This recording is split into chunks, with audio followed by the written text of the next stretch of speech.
Come a little closer and lend me your ears.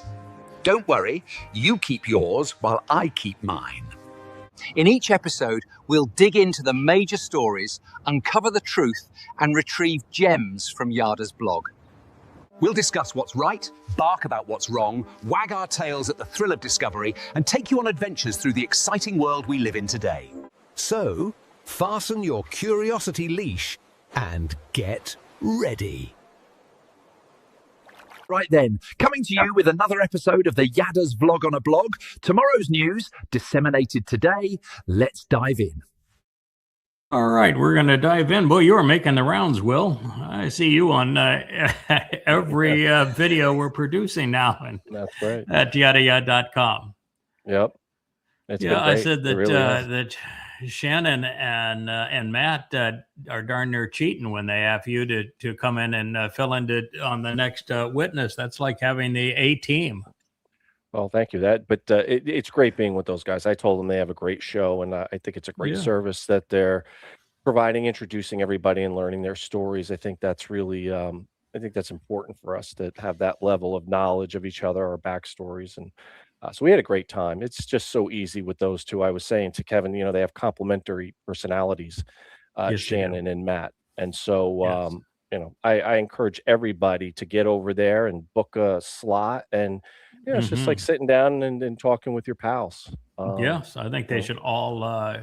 Everyone should have the chance to be part of that show.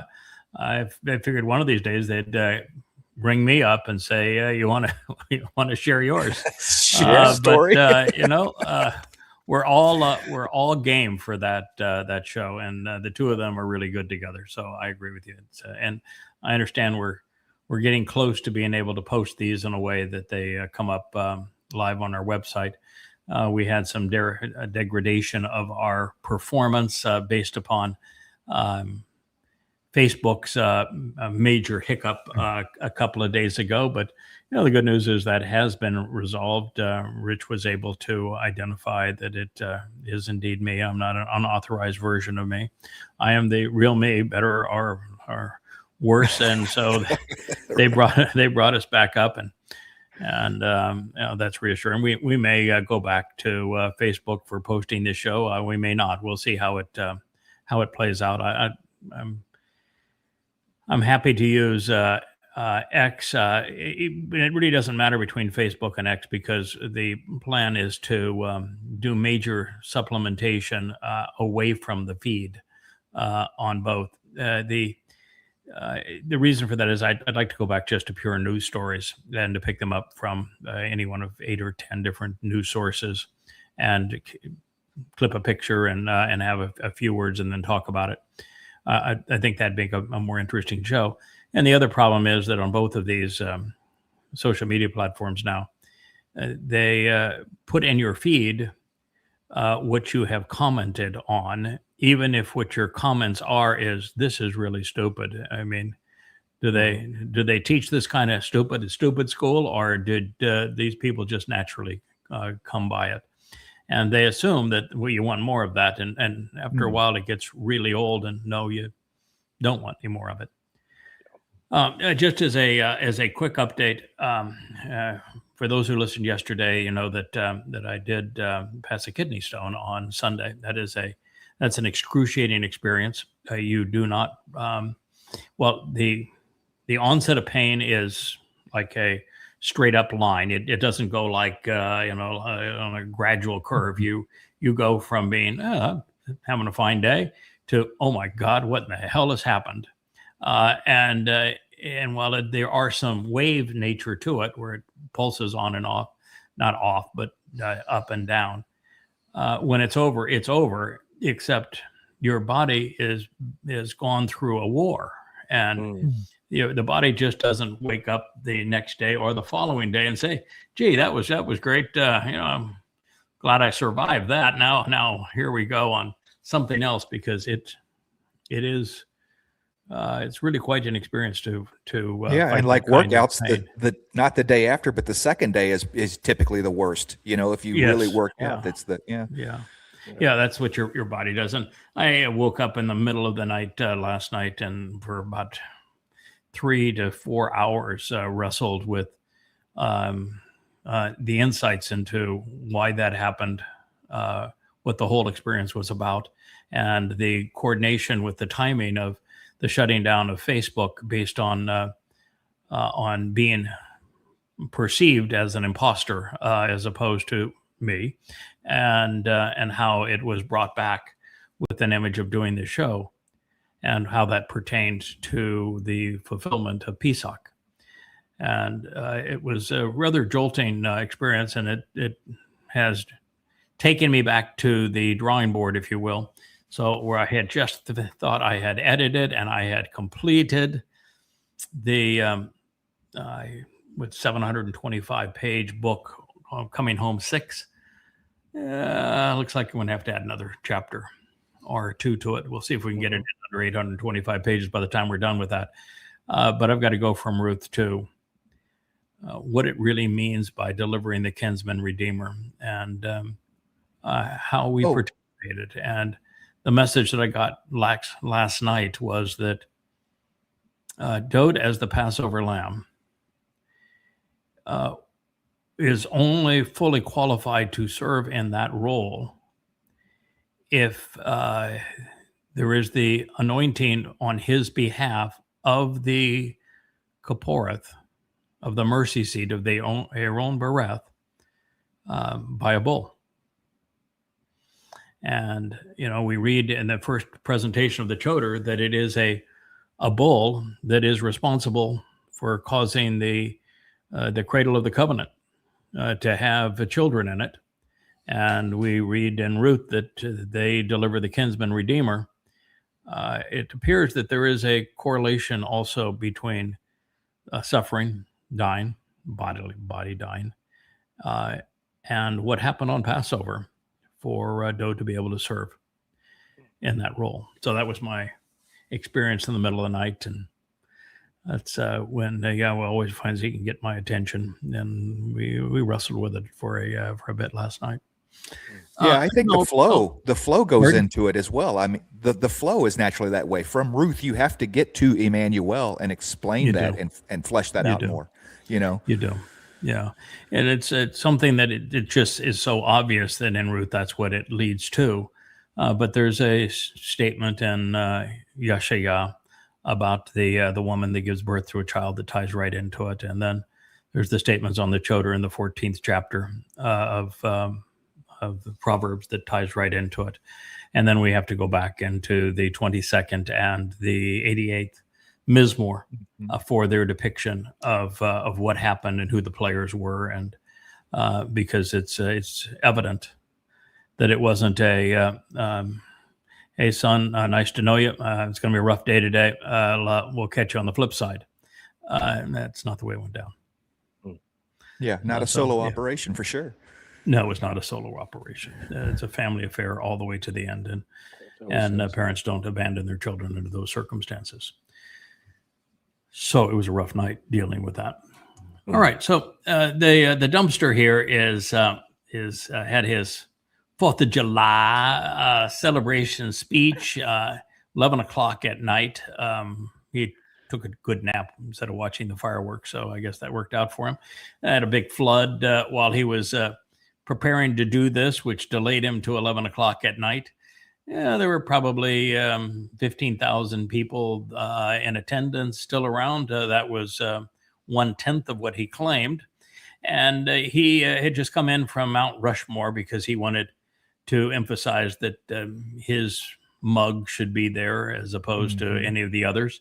And his staff did a fine job of creating animations, AI animations with his mug on Mount Rushmore. And so he comes into Washington, and you'd think, all right, so it's the 250th anniversary of the signing of the Declaration of Independence, that he'd have a very pro-America unifying speech. But it was just typical Trump POS. It was nothing but vitriol and campaign rhetoric and the like. And he is now on this same page as Elon Musk, which is that if you're a communist, if you're a Marxist, if you're a progressive, then you hate America, you're trying to destroy America, and you should be, according to Trump, exterminated. Mm. Now, exterminated is a pretty rough term. Maybe he doesn't know the meaning of the word, but that is a criminal offense. It's impeachable for him to have said so. And while I'm opposed to all collectivized government systems and much prefer free enterprise to Marxism, socialism, or communism, the Declaration of Independence of America does not stipulate the economic mandate that would govern the colonies and now the states. Not mentioned. And the right to dissent is clearly stated within the Constitution. So saying that it's what you say and not what anybody else says is un-American. It's a direct attack on the U.S. Constitution.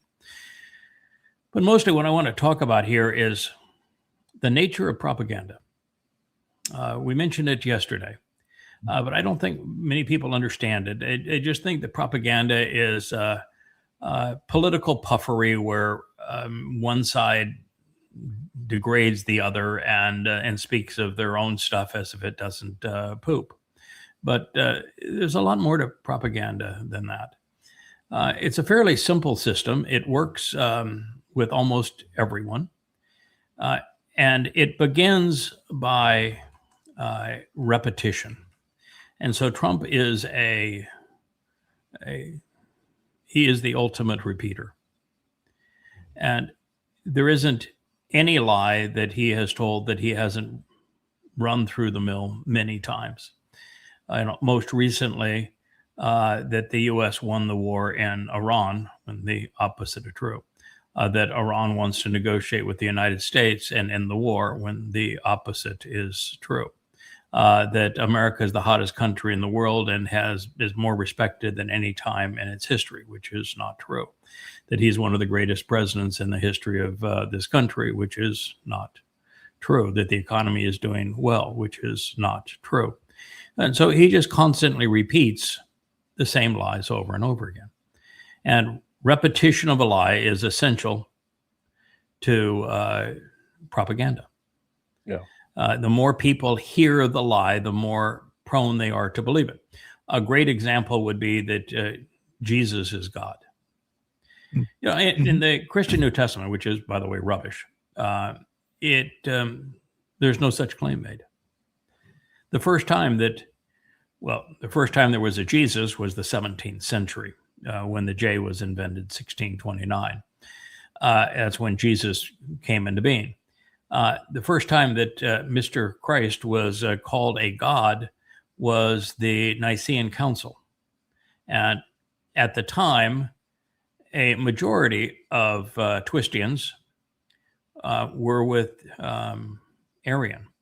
And Arian's conclusion was that if you read the text, he never claims to be a god, and God's not a man, and men cannot kill God. So why don't we just go to what the text says and not make ourselves look stupid here that we're calling God a man and that saying that men can still God, because that's really, really stupid. Let's not do that. And yet Eusebius and others who wanted to make a Dionysian figure out of their Christos were insistent the other way, and they imposed a verdict on the Nicene Council, and that for the first time in the mid-4th century is this myth of Jesus became a god. And it's been repeated so many times that people just believe it's true. And of course, he never existed, and God most certainly isn't a man. But it's the repetition of a lie that causes people to believe it. People believe, for example, that Muhammad was a prophet. But they never issued a single prophecy he got right. And I know what he said and what he did better than any person alive, probably any person since Muhammad, and probably better than actually Muhammad, because he was pretty stupid and he was essentially illiterate. And he couldn't remember what he said one day to the next. And I can tell you that the Quran is quite clear in this matter that Muhammad was not a prophet. And yet it's been repeated so many times that you always hear the Prophet Muhammad when he was not a prophet. It's just the repetition that causes the propaganda to work. One of the worst today would be Palestine and Palestinians. There's no such thing as Palestine, never has been, and there is no such thing as a Palestinian. Never has been. There is no ethnic group or national entity as Palestine or Palestinian. It's a lie that was originally promoted by Hadrian as an ethnic slur during his total destruction of Yahowah and murderous campaign against Mowedym in 133 CE. And it was just given in spite because he was an a-hole. And everyone forgot it except the Brits, who are anti-Semites of the worst nature, and they maintained the lie. Pretty shameful of them, since they were so subjugated by Rome and so harassed by Rome that they would pick up a lie of Rome. But anti-Semitism is a powerful force. And that this name wasn't really used outside of scholastic sources where people know a lot of things but don't understand anything until the Brits dusted it off. And when they came to control the Middle East, because they had bribed various factions to oppose the Ottoman Turks using proxies to fight their battles back at a time that Britain actually had some influence in the world. And so they came to control the area, and they were belligerent against what we call today Jews. They really weren't Jews until the 17th century. They're Yehudim and Israelites. And in that process, they created a legacy that the KGB and the Muslim Brotherhood, in a meeting in Cairo, capitalized upon, and one day decided they would rename every Muslim in Israel a Palestinian. One day you were just a Arab Muslim or Egyptian Muslim, Jordanian Muslim. Next day you were Palestinian by naming convention. There you go. That's who you are. And oh, by the way, you hate Jews. And so they created the Palestinian Liberation Organization to obliterate Jews and to confiscate Israel and to rename it, just like Hadrian had done. And it's a lie so often repeated that it's believed. So it's the nature of propaganda. It's how it works. The second thing is that if you're going to be a good propagandist, you never allow those who are opposed to your propaganda, or those who are just educated and rational, to have a long enough time to demonstrate that your lies from yesterday are invalid. And the way you do that is you double down on new lies every day. That every day is ruled by chaos. You're going to throw more and more lies out until people forget the lies of yesterday and the day before that and the day before that, and they just become disoriented, and they become inept in terms of being able to hold you accountable. You know, when it becomes Trump, impossible to sort it out. Was sworn in. Yeah, he was talking about resorts in Gaza and moving these Fakistinians into the Sinai and into Jordan, was promising he was going to be able to do that. And then he told Hamas, you're going to do this, that, and the other thing, and lay down your weapons, or there's going to be all hell to bear. And none of it happened. And so it's every day there's a new slate of lies. Yeah, you can't keep up with it. Yeah, you can't keep up after with it. a while. And nobody holds them accountable for the prior lies, because there's a new one, and everybody is all over the new one. And oftentimes they get distracted by things that are just meaningless. I mean, the fact that he paid some donors without having any bids on the reflecting pool, and they were incompetent and didn't know what they were doing and made a mess of things. He became a favorite to embarrass him, but it's so inconsequential compared to the lies, for example, on Iran or in Ukraine, where between the two, millions of people have died. For the war crimes, I mean, blowing up boats in the Caribbean, blowing up, schools in Iran. Right. So it's chaos. He was actually quoted twice yesterday. Watching newsreels of some 20 million people will show their respects to the Ayatollah and others in his council as the world witnesses the largest funeral procession in history. And his comment was, I had no idea they had any respect for him. I didn't think they liked him, is what he said. I didn't think they liked him. Yeah. I mean, he said something honest. Make that kind of a comment. I mean, it's just, so you're saying that you thought it was okay for you to go murder him, which is what you did. You committed an act of murder. You went and murdered him. You even had murdered his granddaughter. You murdered his daughter-in-law. You disfigured his son, so he can't even show himself. You did these things, and you didn't know. So having a new point of chaos every day is part of propaganda, and Trump is exceedingly good at that. Yeah, I was going to say, he's just elevated this to an art form, and I don't know if it's all propaganda. A lot of it is just confabulation. You know, when you think of propaganda, you think of something very organized, an orchestrated narrative that you keep pounding, whether it's, Jesus is Lord, Muhammad's a prophet. You have to pound that. This guy's literally all over the map. I've never seen anything like it.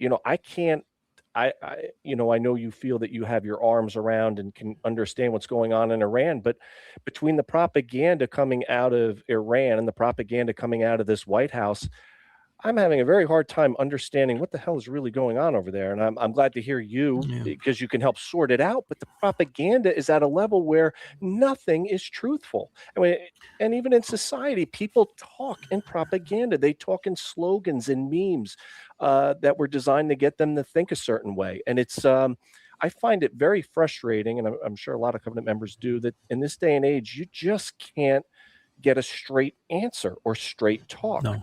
It's the reason why I wanted to lead this program with propaganda. And your assessment is the normalized view of propaganda, that propaganda is systematic, it's planned, and that Trump is incapable of being systematic or planning. That's largely true. He can't. But it doesn't change that he is still engaged in propaganda, a textbook propaganda. And Trump does have his themes. Economy great. I'm most powerful person in the world. America is the most favored nation in the world. Our military is the best in the world. We can do no wrong. We're the hottest country on earth. Everybody listens to us. He has the same. Anybody that opposes me is scum and deserves death. It has a routine. Mm-hmm. It's a disgusting routine, but he has a routine. And so he is resolutely propagandist. Now, just because he's a confabulator and that there is no correlation between what he believes and says and reality doesn't change the fact that it is propaganda. Propaganda, there's only a loose enough association with propaganda and truth to make the lie appear credible amongst unthinking individuals.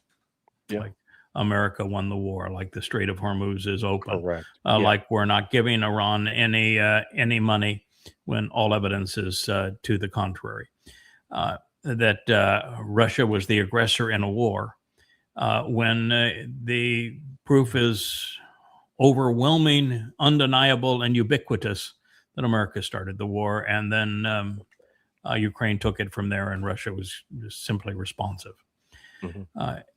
And so it is important for us to talk about this because there are,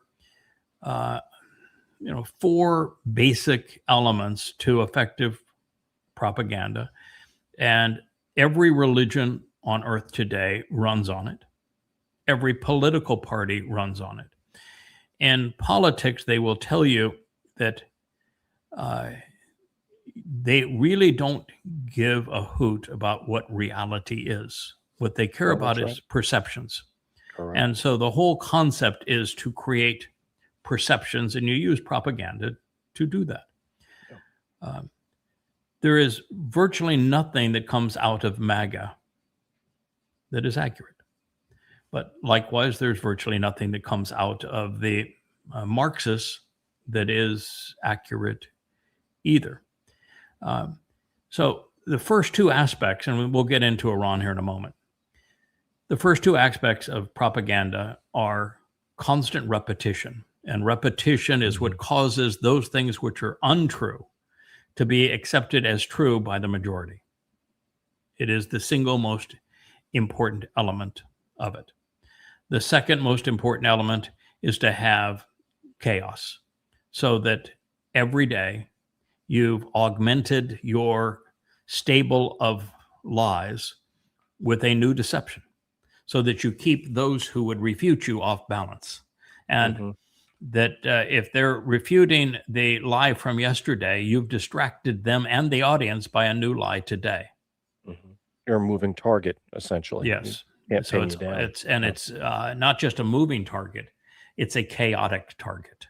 It's too many targets. Yeah. It's like the effective missiles today. They don't come in with 1 warhead. They come in with 20 warheads and 200 false warheads. It becomes just too many targets, and people and the systems are overwhelmed. They can't deal with them. And same thing about people. Yeah. And you have a tendency to go to one of your weaker arguments and focus where you shouldn't, as opposed to drive one all the way home. Like when he says, "I think they ought to be eradicated," that's a crime. Can't say that. When you say I'm going to blow up bridges and dams and that sort of thing in a foreign country, that's a war crime. You can't say that. Just or you're going to make that country glow. Right. Yeah. All right. So the next is that you never promote anything that is propagandist using evidence and reason. You're never appeal to the mind. You always appeal to emotion. And so you don't have thinking individuals that are religious or political. The overtly religious and the overtly political are motivated by opinions and slogans and mindless drivel. And they just parrot the themes of whatever it is they identify with. There is nothing of substance behind it. If you were to ask a Marxist, where is Palestine? What's the history of the Palestinian people? When was the last king or leader of the Palestinians? What's the currency of the Palestinian people? Do the Palestinian people have a national religion? How did they come to this homeland, and how did they come to lose this homeland? And how are they treated everywhere else in the world that so-called Palestinians are recognized?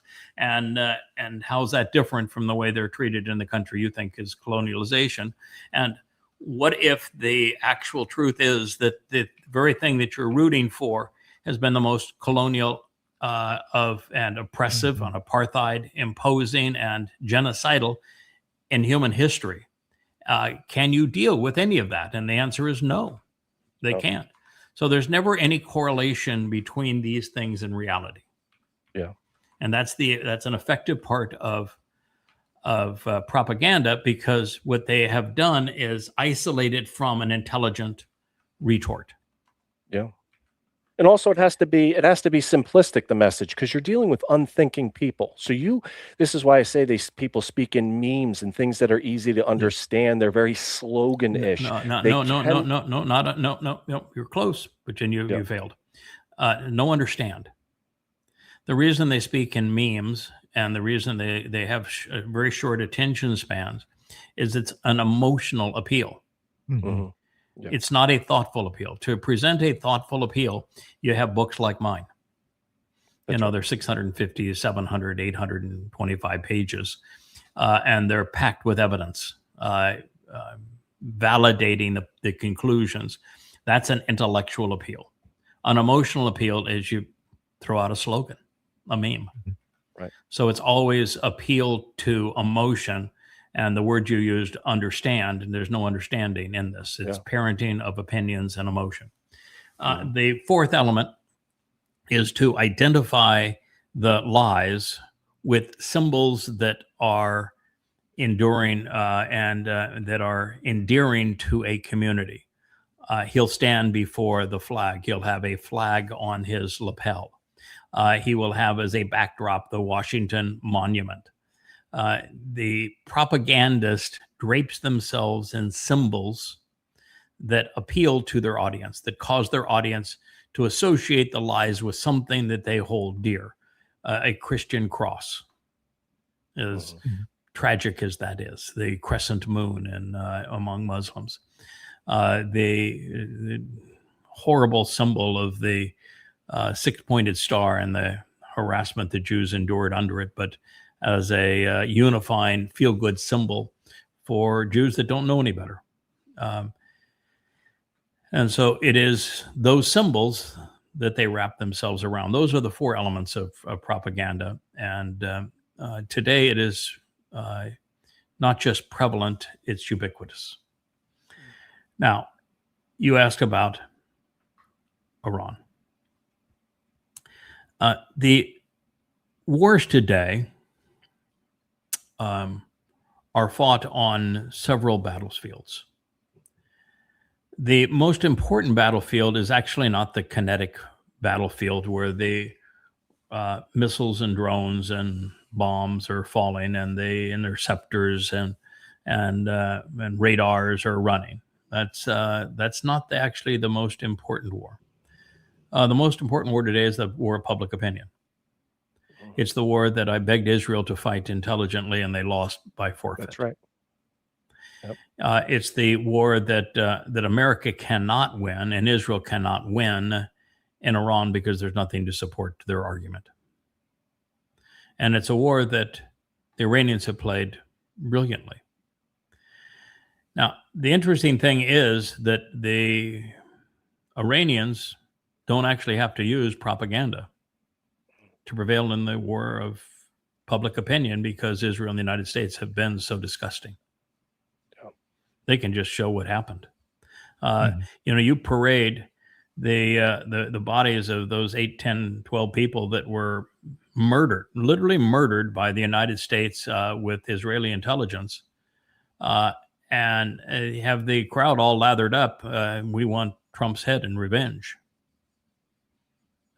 We cannot, as people, take this insult without having his head in revenge.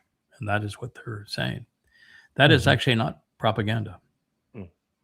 This is just using reality effectively. Yeah. And the Iranians have also done something else that has been very effective, and that is that Arachi, who's the foreign minister, and the other spokespeople that they have are very well educated. They're articulate. They're polished in their public persona. And they are highly responsive as opposed to reactionary or even belligerent. And they lay it all out and said, we were attacked. We haven't attacked anybody. This is what happened. And this is the pace of events. And they're so good at it. Again, they have won the war of public opinion, and they actually didn't need to use propaganda. The propagandists in this war have been Israel and the United States. Israel and the United States have lied about everything. Yeah, that's for sure. This funeral, you could call it propaganda, but it is exactly as any nation should do. You had your leaders murdered, cold blood.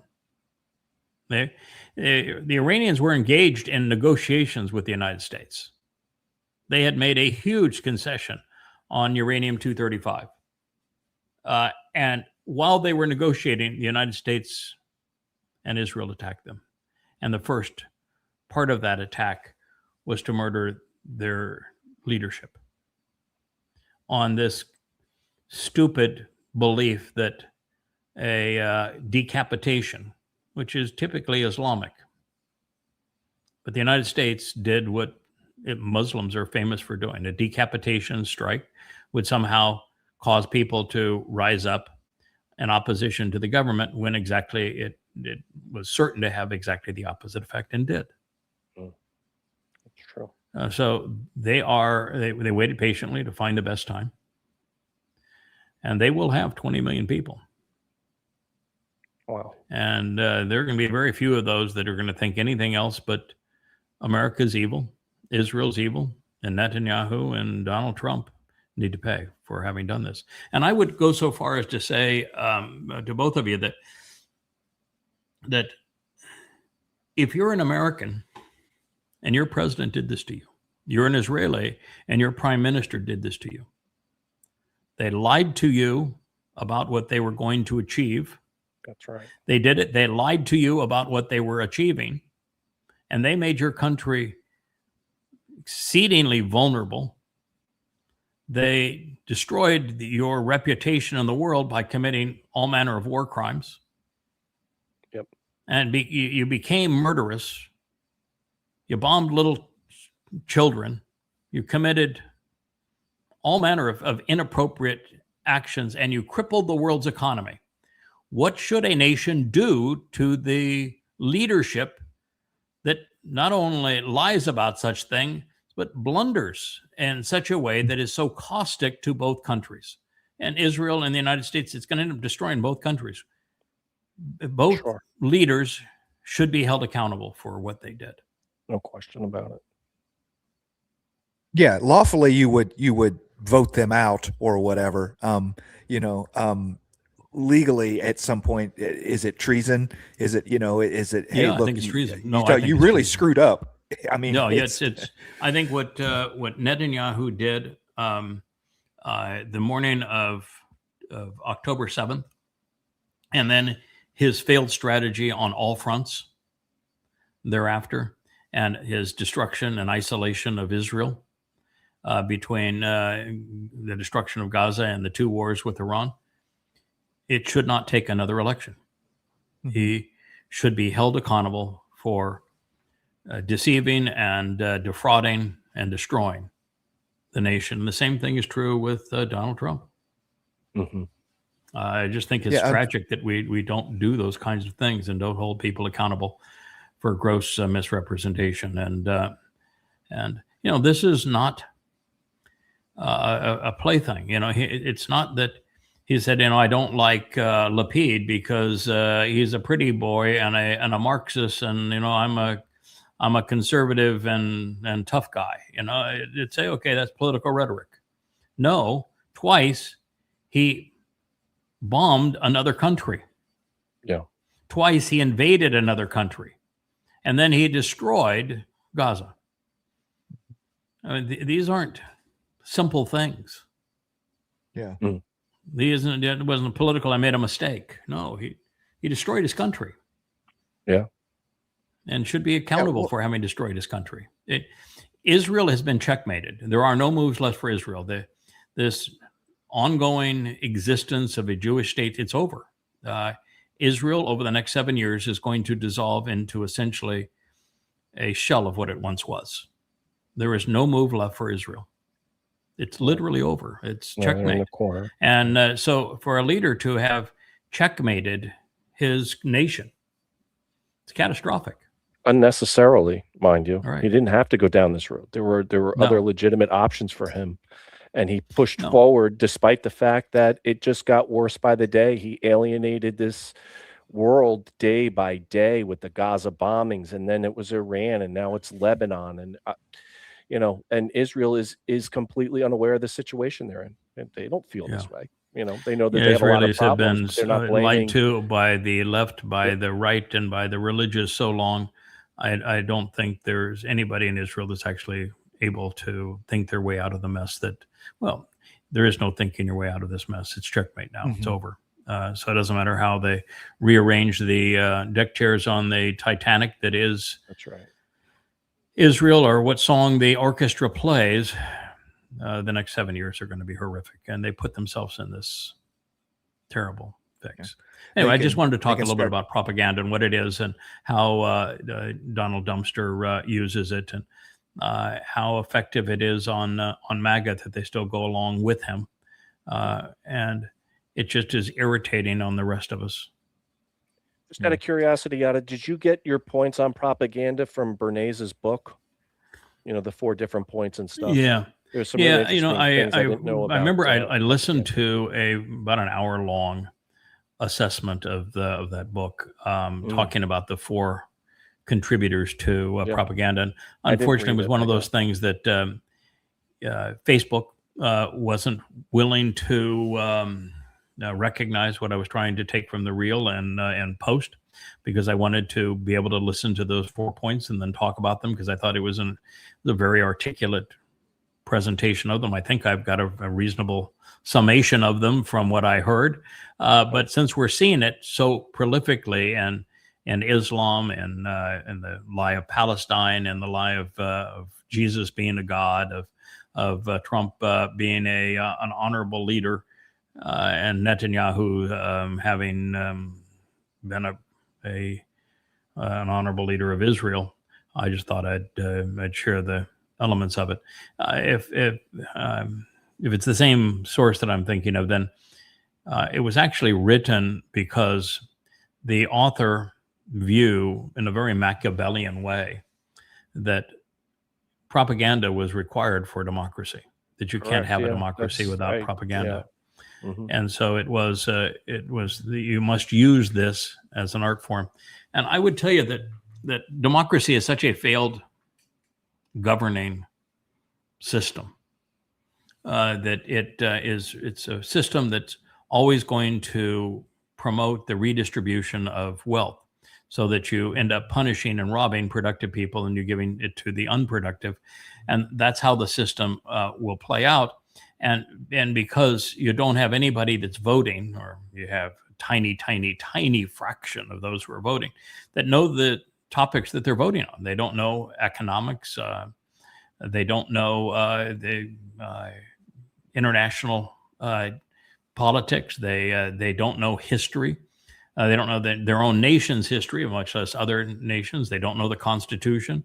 And so just voting, when you have most people voting that couldn't answer any intelligent question regarding the issues that are at hand, is not a productive system. Yeah. And when the majority is paying no tax, and is making no contribution, and is receiving entitlements, that system is certain to do what America has done, to create $40 trillion worth of debt. Yeah. And so it's a horrible system that has no chance of success.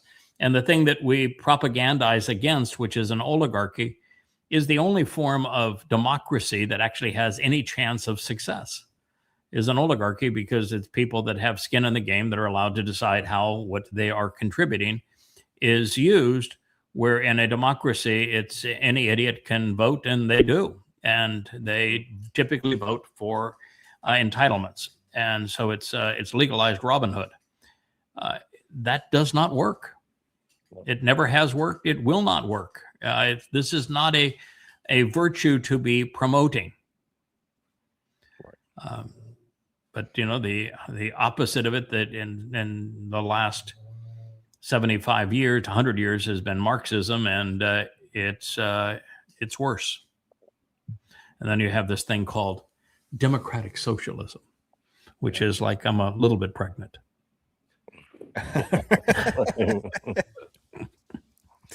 Right. Yeah. So we're really in a mess. Would you want to? Do you have anything that you think I missed from the assessment of this Machiavellian approach to propaganda is necessary for democracy, because I will tell you that the American democracy is very much like the Wizard of Oz, where people think that they are supporting a wizard, and that that wizard has their best interests. That wizard is nothing but a wee little guy with lots of levers and horns and noise and flames, and the government of America doesn't change. It is literally run by the same gaggle of goons that want nothing but control, money, and they will sacrifice anything for it. The people that are bribed by Ukraine, for example, to continue to promote that war, it's despicable. Yeah, I just wanted to talk a little bit about this idea of your point 3 on emotional appeal. That it really, to me, goes to the heart of the matter of Yahowah talking about the lack of neshama and lack of neshama use. That emotional appeal really, really hits home for those that don't have a functioning or do not exercise a neshama, because it's all about the feels in that nature. It's very much like the feels that Israel had whenever they wanted a king. We had a system that was working. There was no system that was nothing broken about the Shabbat system, right? But they because of the way they felt that they wanted a king, and yet Yahweh tells them through Shamuel, these are the things that are going to happen to you. These are the facts. The 12 tragedies of having a government over you like this, and he laid it all on the line. There's slavery and wars and taxation, and that the king will bribe a cadre of fellows around him, and through that bribery, they will control all others. And he went through the whole thing that governance is going to bring about. Then he was right, but the reality is that with the overtly religious person, a person who defines their life by their religion, an overtly political person, I'm a MAGA, I'm a Marxist, I'm a progressive, that kind of thing, the person that would define themselves that way. By the way, I'm none of those things, but thank you. You're just using it as an expression. Or the person who is a conspiratorialist, or even an overt patriot who is, waves the flag and values the military. You are never going to reason with such an individual. There is no amount of evidence that you can bring, no source, even the most unassailable, that you can bear, that is going to change their minds. They have put themselves in a situation where they're absolutely impervious to evidence and reason. And it's 100% of the time, and 100% of those individuals, 100% of the time. You will never, ever encounter an overtly political, religious, conspiratorial, or patriotic individual who will even consider evidence and reason. So that is a completely dysfunctional nesama, conscience. Yeah. And much of this growth has been stunted in schools. I touched upon this with the boys the other day, so many times in, I lost my thought there. I'm sorry. They don't, the school system has really hurt this process where we have now Generation Z, and it's a huge magnitude beneath the prior generation, which was already crippled intellectually. They don't have anywhere close to the same IQ. They don't have the same literacy rates. They don't have the same ability to focus. More than 5 words is about all they can process at a time. They have forfeited the ability to reason. It is a tragic loss of a generation of people who have performed worse than the generation before them. And the generation before them was really sad, is what we've done. We've destroyed a entire generation's ability to think. And to a large degree, we've done it electronically. Video games, social media, these kinds of things have had a horrible effect. Dark web, just the proliferation of information on the internet. But social media has played a huge role. And now we're doubling down with the social media because social media is completely controlled now by AI. And you talk about situations where you can't tell who's telling the truth and if there any truth available anymore. AI is completely blurring that to the point where it's almost impossible for the average person to know when they're being lied to. Mm-hmm. Yeah. It's the lack of my point was it's the lack of critical thinking skills, and our IQs are dumbed down. But you don't have to have a high IQ to be a thinker. Thinking is a process, and you can be taught how to do that. And the last thing, the regime would want is for people to think on their own. So everything's given to people. There's a sense of entitlement, and they're told what to believe, and they're glad to believe it, and there's no pushback. And so we don't teach rhetoric anymore. No. And we don't teach debate. There are rational fallacies, and people don't know them. Mm-hmm. And so the idiots like the dumpster here commits all manner of them. Paul did in writing the New Testament. Muhammad did in his Quran. It's filled with rational fallacies and contradictions. People don't know how to process them. And if you don't know how to process information, then you can be destroyed either one of many ways. And one is you give somebody too much information and they don't know how to be discerning. They don't have a filter, then you've destroyed them. Mm-hmm. And if you give them bad information, then you will have destroyed them because they won't recognize it. And if you dissuade them from exercising good judgment, if you make being judgmental a bad thing as opposed to the essence of rational thought, then you have destroyed them, because even if they had the ability to filter out good information from bad, they still can't process it.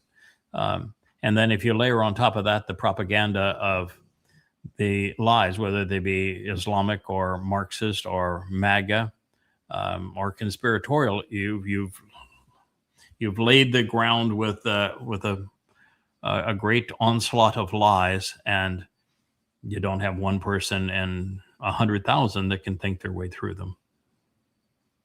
Or even start to turn off, because with so many lies, you can look and say, oh, well, okay, that one's a lie, and then that one's a lie, and then you turn off. You're like, well, everybody's lying about everything, so what's the point? You overwhelm and you just stop. Yeah, here in Israel, for example, which is a target audience, we are interested in preserving a remnant of Israel to re-enter the garden. And you can write the 38 books that I have behind me. I have all manner of evidence from the most unassailable source, all keyed to the oldest extant manuscripts, with all manner of evidence to support the claims. And you can use every venue of social media to reach them, and they will just tune you out. Mm-hmm. And another point of that, with the 38 books, there's something I've seen even within the Covenant family that, hey, I wasn't a Christian, so I don't need to read, Twistanity, or hey, I already know that the Islam's bad. Why would I read, goddamn religion? And no, that doesn't work at all. No, not at all. Yahowah started me with in opposition to Islam. That's how we began. Mm-hmm. And until you have an understanding of Islam and how the Quran came to be and how rabbis contributed to it and how Muhammad promoted it as a criminal enterprise, and how Hasatan, the adversary, works within religion. Until you understand those things, you're really not in a position to understand the world as we know it. And God is insistent that we disassociate from and then ultimately speak out against religions and political schemes that are in conspiracies that are hostile to his people. And if you're not knowledgeable about Islam and Christianity, and Rabbinic Judaism, you're not in a position to defend God's people, which means you're really not in a position to be an effective covenant member. So, yeah, I would agree that if you haven't read it because you say, I don't need that, then you're not in a position to defend Israel. And we ought to be doing that. It also helps the credibility issue, because if you can start and say, yeah, I agree with what he's saying, systematically destroying Christianity, systematically destroying goddamn religion, once you've built the credibility with those things, then when someone says, oh, I'm the Nakri, the Adam of Parah, that it's like, okay, you've established credibility. And no one in human A history has done these things. Yes. So if God makes a claim about you and you validate that claim by demonstrating that you have done something no one in all of human history has done. No one in all of human history has written a series of books that destroy Islam by only citing Islamic sources, and only the earliest Islamic sources, their scriptural sources, and validating those and reordering the Quran chronologically, translating it, providing 6 translations of it, and setting it into the context of Muhammad's life. No one's ever done that. Ever. Publicly, and survived it. Yes.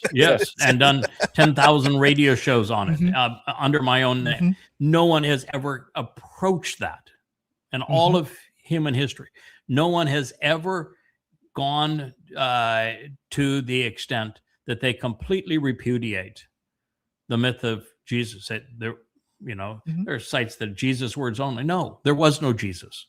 To prove that there was no Jesus, to prove that the text of the Christian New Testament is rubbish, to absolutely prove that Paul lied about everything, and to set his words against the words of the actual prophets that they claim are the basis of their religion. No one has ever done that. There's 5 books on Twistianity, completely disproving it. That there's nothing left. No human being on the planet can read those 5 books and remain a Christian, just as no person can read the 5 books on Islam and remain a Muslim. And by the time you're done, you will know the religion based better than 99.999% of the practitioners, the believers of that religion.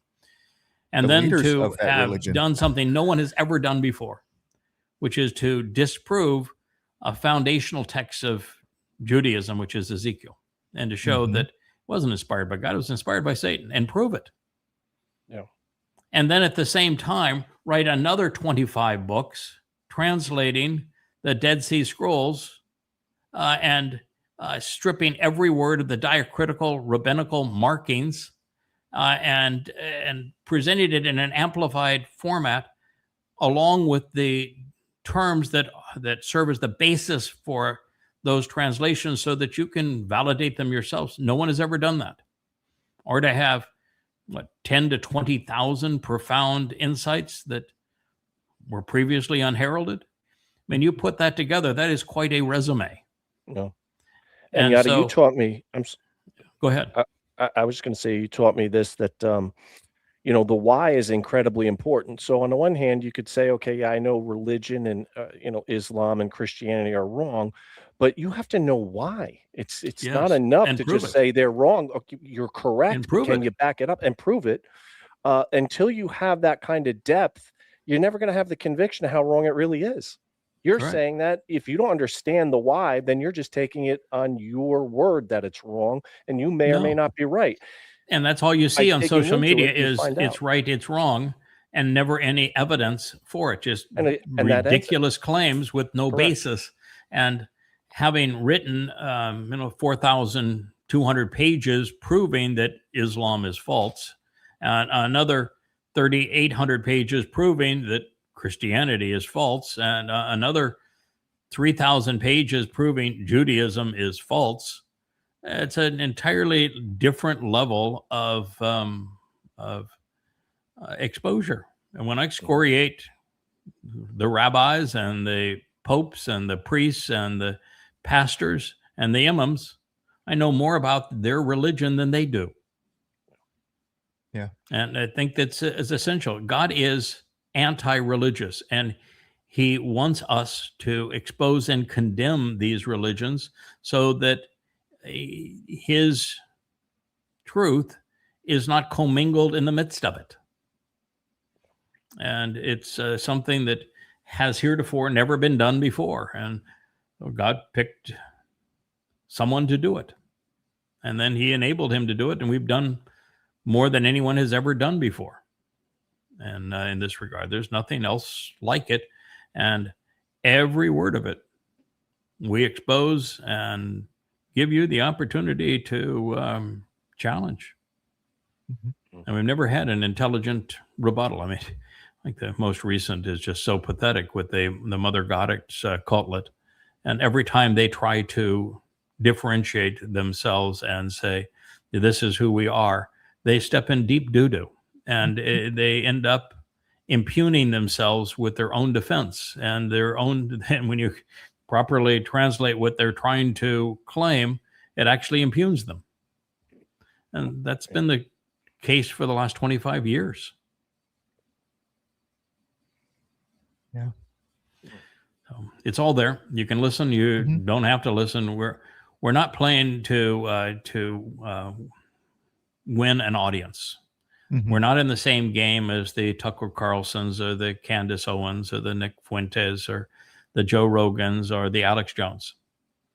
We just don't care. In fact, hardly play at all now in social media. We've made the effort to reach out to God's people, and they weren't listening. And so we're here to tell the truth and expose it to those who want to listen. And if you're of that ilk, then welcome. You're here. You can learn what we've come to know, or not. And it's the bar is set very low for our success. A couple of thousand individuals in the end that are part of the mortal remnant of Israel, and we will have exceeded all expectations. Because heretofore, there haven't even been 1/10 of that over 6,000 years. So we will have exceeded all possible expectations. And, if there are 80 covenant members that pass muster with Yahowah to the extent he says, yep, I want you to be part of my eternal family. I'm going to trust you with this empowerment. You're going to be a great help in working to educate that final remnant. And we'll go explore the universe together. There's 80 people. Then we will have increased the size of the covenant family probably tenfold. And we still have 2 harvests to go, plus the benefit of those who are part of that final remnant as they grow in understanding. So it's an exceedingly low bar, and was not impressed with numbers and actually doesn't want a lot of people to come to know him or benefit from him. His preference would be fewer is better than many, because his first comments when man became many is that I made a tremendous mistake here, and I regret that I have created an Osama man with a conscience, because collectively, when there's many of them, they're really, really obnoxious. Look at the Exodus. Yeah. One of the first stories after the Exodus is told in the book of Shaphat, of Judges. And it's hellacious. It's about a man and his Amma. I think he is a Lowy. And his Amma. And the community rapes her to death. Mm-hmm. Rapes her to death. And Benjamites. And God says, heretofore, this is because of the number of people participating and the extent to which they went. And then their response when the man, at this point, the body is meaningless. Her soul was what counted. And he quarters cuts into 12 pieces her body and distributes it around the whole country. Say, this is what you did. Mm-hmm. And God was on the side of the Lowy. Saying, this is one of the more despicable things that, in fact, up to this point, it's the single most despicable thing my people have done. And this was after having all manner of meltdowns during the Exodus. The perception of Jews and their relationship to God is so erroneous, so a propagandist. Correct. I don't think there's anybody that God hates more than rabbis. Yes. Well, and it's rabbis that created Christianity and Islam, so you get a triple whammy with them.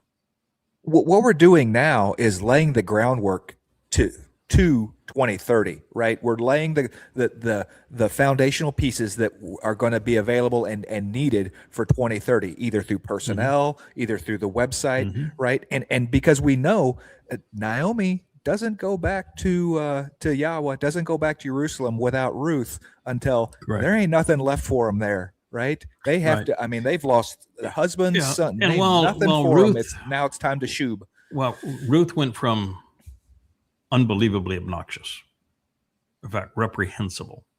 Not Ruth, Naomi. Naomi went from reprehensible. She calls God evil, to benefiting from what Ruth and Boaz provided to her. The elders of Israel, they are absolute scoundrels. The elders that Boaz met with to redeem Ruth are absolute scum. They did not resolve their issues. And they are on record doing what rabbis do to this day. They call Ruth a prostitute, and they view Boaz as engaging in prostitution. And it is no different than the Benjamites raping the Amma and the book of Shaphat, Judges. And you take the woman and the man who is most responsible for delivering restitution and reconciliation for a wayward nation, and you disparage them as they did. It's unforgivable. It's catastrophic. And they're still at it today. Yeah. So it's a tough audience out there. And fortunately, God doesn't like them any more than we do. And so, and he is, you'll notice that and I don't know if you've had the chance to read the concluding chapter of Ruth, where Boaz has to encounter the reprehensible nature of the elders of Israel, the sages who are now known as rabbis.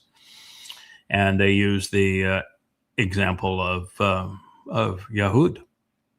And of the 12 tribes, we're talking about Yahud himself, and he's committing an act of incest with a woman that he thinks is a prostitute. And they're using that to frame what Boaz has done with Ruth.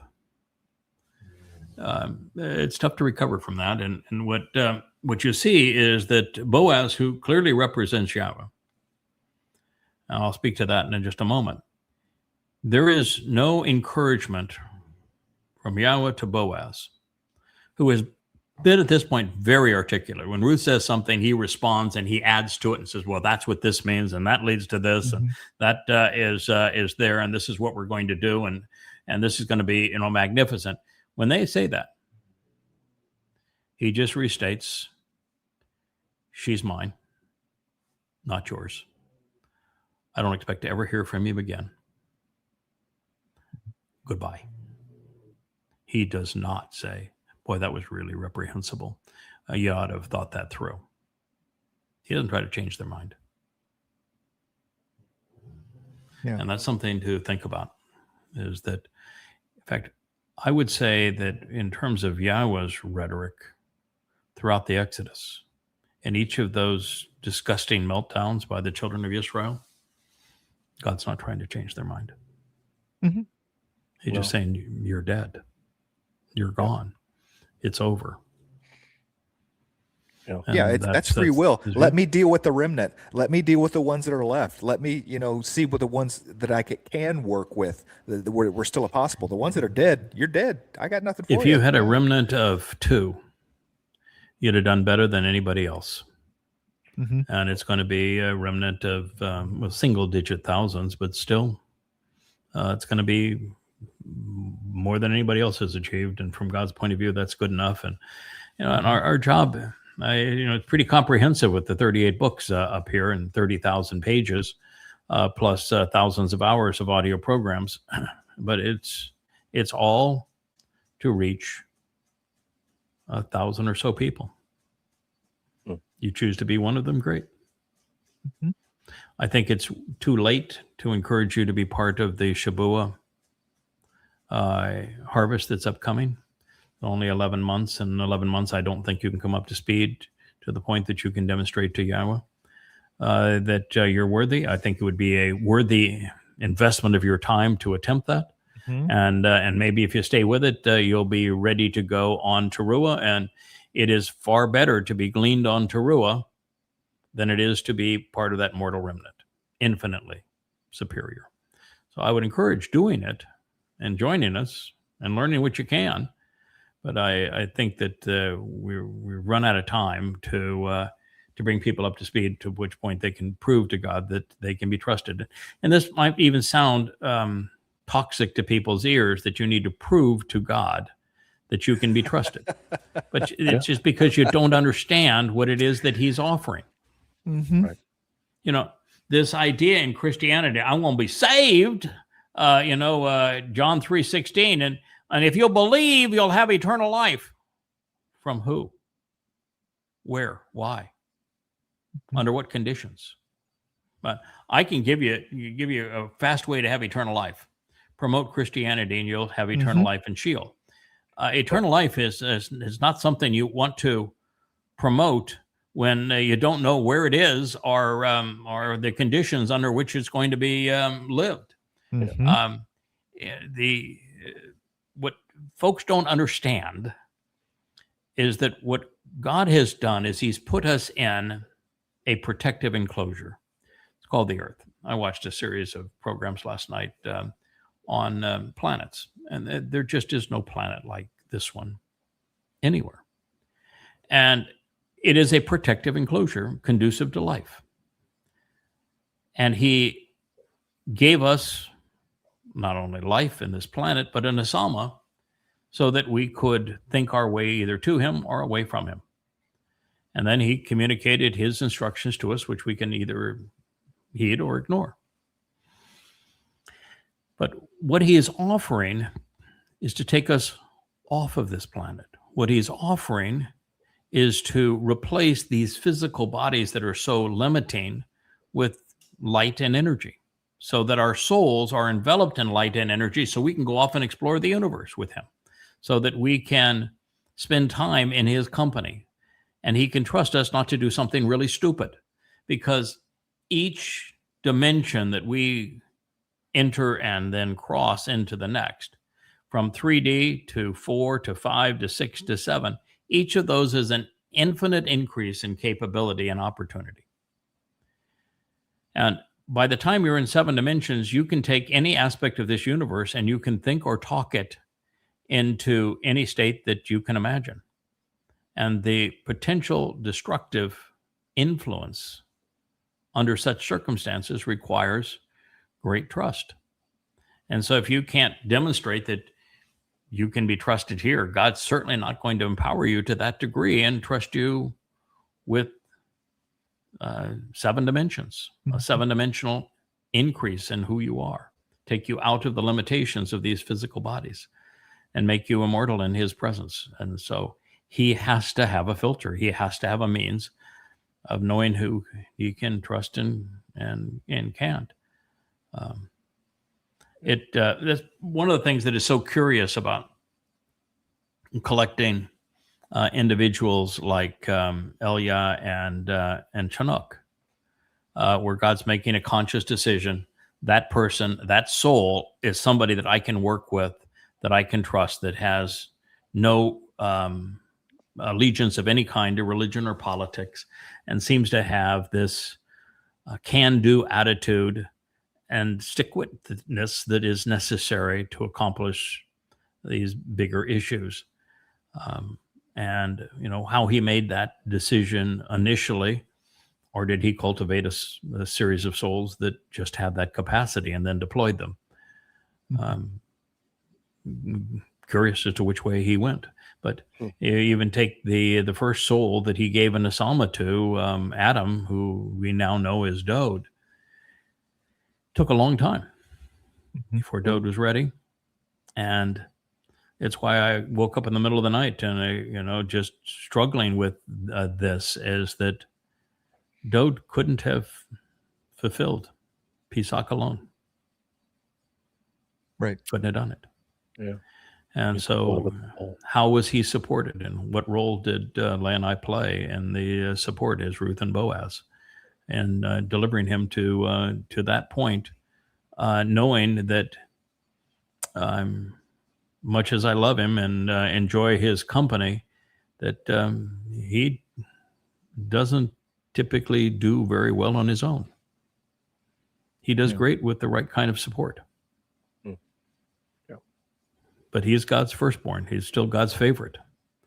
So God's going to give him that kind of support. And if it means that we need to be bludgeoned and bleed on the mercy seat of the Aaron Bereth so that Dode's sacrifice is acceptable, then that's what we do.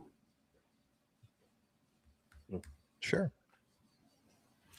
All right, sir. What else we have? We've talked this one into the ground. Certainly, that is Rahab. By the way, he is Satan incarnate, so it's important to know that sort of thing. And this you can play just a bit of it. It's a bunch of numbskulls walking around with face masks, and these are neo-Nazi kinds of belligerents. They would consider themselves patriots. They'd be the Proud Boys. They would be MAGA type supporters doing it. And it's just amazing the number of people that think that they're really cool to walk around with ski masks on their faces. You see it among the Muslims when they're in parades. Palestine will be free. You see the Marxists doing it, and you see ICE doing it. I wrote these books dealing with Christianity and with Islam, and I put my name there. And I haven't about the author in the opening page. I'm not hiding from anybody. Here I am. I tell everybody I'm broadcasting from the U.S. Virgin Islands. You want a piece of me? Have at it. See how close you can come. I've had thousands and thousands of death threats, and I've never worn a mask. I've never ducked for cover. I've never had to fire a shot in return. And if you think that you're some kind of special individual and you think you can take me out, you just go try. See how it works out for you. Don't expect to live through it.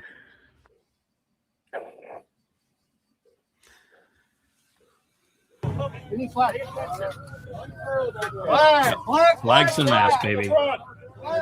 Flags and masks. Let's play a little Americana music. Oh, yeah. Reclaim America! How welcome do you think Jews are going to be in their America? Yeah. How welcome would be a Democrat be in their community? Right. Well, anybody that isn't them, I mean, period. Right. I mean, it doesn't have to be someone of a different skin color, a different, a Jew, a different. Yeah, I didn't notice a whole lot of African Americans marketing that group either. Did you? Right. How about Hispanics? No, I did not. No. Asians? No, you think they're white supremacists, maybe? Yeah. I will tell you that anybody that decides that they're going to make their decisions as to who's right and who's wrong based upon skin pigmentation is an idiot. That is a moron. These boys look pretty butterfly white to me. Yeah, and it was a program a long time ago that you mentioned that's something that kind of really hit home to me. Anytime you've got to do something with a mask on, you might have to rethink, what you're doing, right? It's like, I ended my examination of Ruth and Boaz by calling them the naked Navi. Navi means prophet in Hebrew, and they're clearly prophets. And I did so,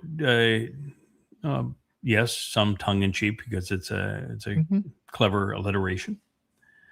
And they were clearly naked in the most important scene. But it is the antithesis of this. And it is what Adam and Yahowah were before they ran amok. It's what Dode did when Obed-Edom was helping him relocate the Aaron Bereth into Jerusalem. Exposed and comfortable around Yahowah is a glorious thing. And when you develop enough confidence in your relationship with Yahowah, that you can expose yourself unveiled, unmasked, by offering all of your books to everybody for free, and do programs like this, that is liberating. To being exposed in that way and being comfortable. And I would say that one of the things that Boaz and Ruth demonstrate is that their most interesting prophetic narration was when they were naked. So being totally exposed, they were most attuned to what God was going to do with them. Yeah. That's pretty extraordinary. Yeah, that's an interesting thought. Yeah, an interesting lesson. And the exposure, while it was real in Eden, it was real in their case, it was real when Dode was bringing the Aaron Bereth into Jerusalem with the help of Obed-Edom. It is not conveyed in the sense that we ought to do this program bare ass naked. Right. It is presented to convey a very important reality, which is that when your relationship is so good with God, when you come to know him so well and understand who he is and what he's offering and what he expects in return, and can speak openly and candidly about him, then you can be exposed to him. You're never worried about tripping up or making a mistake, because there'll be plenty of opportunity to get back up or to correct the mistake and actually accomplish something in that process. As I said in the book of Ruth, the best mistake I ever made was attributing maternal characteristics to Yahowah by extrapolating on the feminine nature of Ruach. And had I not made that mistake, Boaz and Ruth would not have come back together in this life to accomplish what is really our most important mission. And so it was a mistake that I was able then to correct, but it was a really useful mistake. Not intentional, but productive. And all of these things are that way. And so when you're comfortable in your own skin, it shows. People know it. Yeah, absolutely. There's such a difference to that, this idea of bearing it all. And I'm not even talking about being naked or nudity. I mean bearing it all, about this idea that I have no secrets to hide. Well, everybody's got something that they would, not like people to know about their past or whatever. But this but I'm still comfortable about those. Just because I have 6 toes on my right foot doesn't mean I go around showing people my 6 toes. Okay. But I still wear sandals. You get what I'm saying? If somebody finds, I'm not worried about my past. I'm not worried about the things that I've done, because I'm confident in who I am as a person. But today, with the advent of cell phones and this gotcha idea, it really, really makes people want to. Everything you see on social media is a complete facade. It's a facade. It is. So we have nothing but facades. That's why we decided when we started this program, they would all be live streams. There'd never be an edit. What you see is what you get. Never, ever an edit. It's all live streaming. The reason that there's two reasons really we can have things in our past that don't bother us anymore. One is that when God gives instructions of what you should and should not do, if you're going to develop a relationship with him, it's always in the imperfect. Now, the imperfect speaks of ongoing and habitual behavior. And I was at one point a Twistian. I was at one point a Republican. And I was at one point patriotic. The moment you stop being those things, you are no longer guilty of them. And so what you were, once you stop, doesn't work against you with God. It works for you with God. Let me explain that. God picked two people that came out of Babylon to present the narrative of the covenant.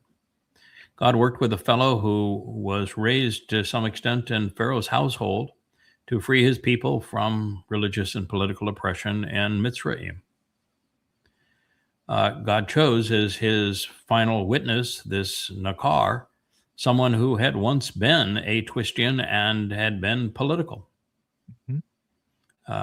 Because once you realize those things are wrong and you walk away from them, you're vastly better prepared to confront them and oppose them.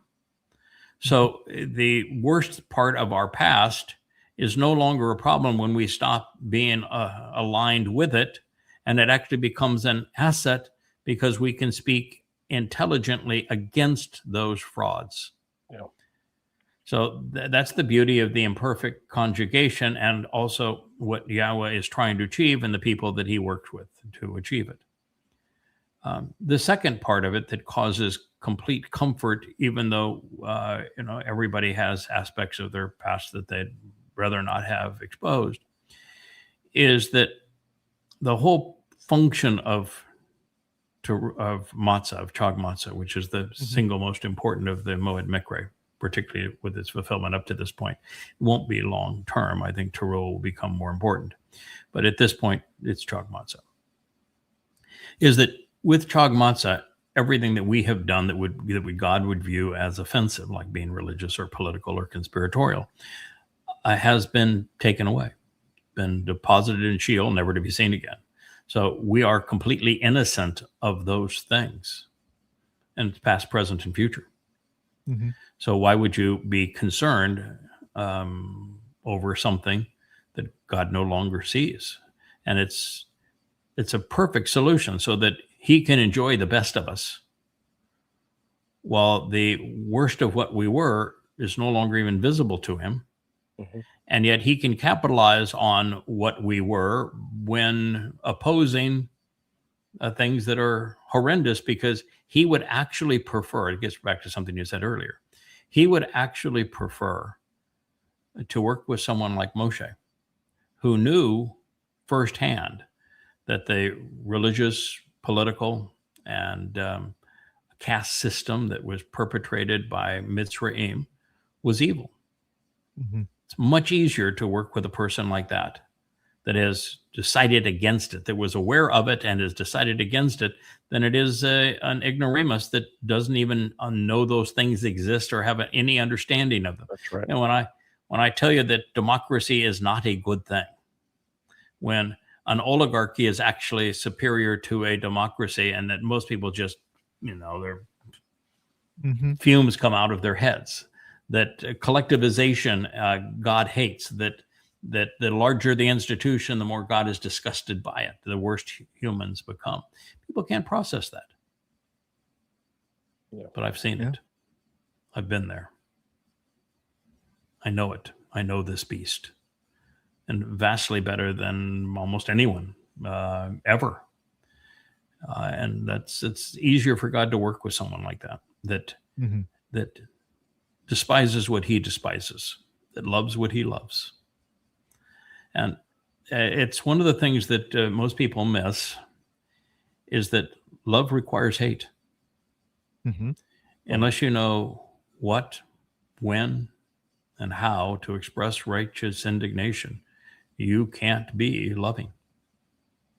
And so there's only one way to have an appreciation of how to express righteous indignation, and that is to know the things that irritate God in this way. Religion and politics, conspiracy, anti-Semitism would be examples of that. Caste economic systems. And so you need to know them to be opposed to them. And you can't be of shared mindset with Yahowah unless you're opposed to them. You can't be opposed to them unless you know them. So there is advantages to these things. So I'm telling you that there are aspects to your life that you may say, I'm ashamed of, and I don't want people to know it. And I'm telling you that for the most part, those things are actually of value going forward. Yeah. Experience, 100%. Absolutely. You took the words, Kevin, right out of my mouth. Experience, when you transpose that over the thinking, because otherwise everything is an intellectual exercise, and that can only bring you so far. But when you've been in religion and you've been beaten up by it, you saw how bad it was and walked away from it. Well, now you have something that's like gold. That's very valuable that you came to this conclusion. Most people don't come to that conclusion, so it really doesn't matter. But when you come to that conclusion, now it's very valuable. Yeah, I have a good example would be I speak a lot about overcoming depression and how people should overcome depression. If I hadn't been depressed in my life, it would be difficult to speak to it. Now, both times I was depressed in my life were before I knew Yahowah. Like most young men who was all thumbs when pursuing the pretty. I always wanted to have a relationship with the prettiest girl, and didn't always work out when I was in high school. And I recall depression over a lost what I thought was love, and it was really. I still remember the hurt of that, and it was hurtful enough that I used it as a positive and said, I think my issue here is that I'm an introvert, and I can resolve this by being an extrovert. And so I literally taught myself to be an extrovert because I didn't like that hurt. And as an extrovert, you're already well on the way to solving depression, because as an extrovert, you find energy around other people. You find people stimulating. You enjoy their being in their company. You enjoy engaging them. And that's the fastest way out of depression. So the very strategy that I used as a young man when I was in pursuit of a young woman that didn't think the same of me. We actually had a wonderful relationship. She had amazing respect for me, but I just couldn't. I didn't prevail as the chosen boyfriend. My solution to that happened to be the ideal solution. Get out of introversion, go into extroversion, start caring about other people, get a sense of energy from being with other people. Now, I can tell you that gets tiring after a while too. And I may, and here in about 7 years, ask for a relook at that, and may try some introversion again, just for some peace, because it's been a lot of exposure. You can see I have been through the mill. Now, the second time was I had put my all into a business. I had funded it out of my own pocket for a long time. I'd written the business plan. I had hired everybody. I'd seen person after person's lives transformed, and we were doing an extraordinary thing, literally doing well by doing good.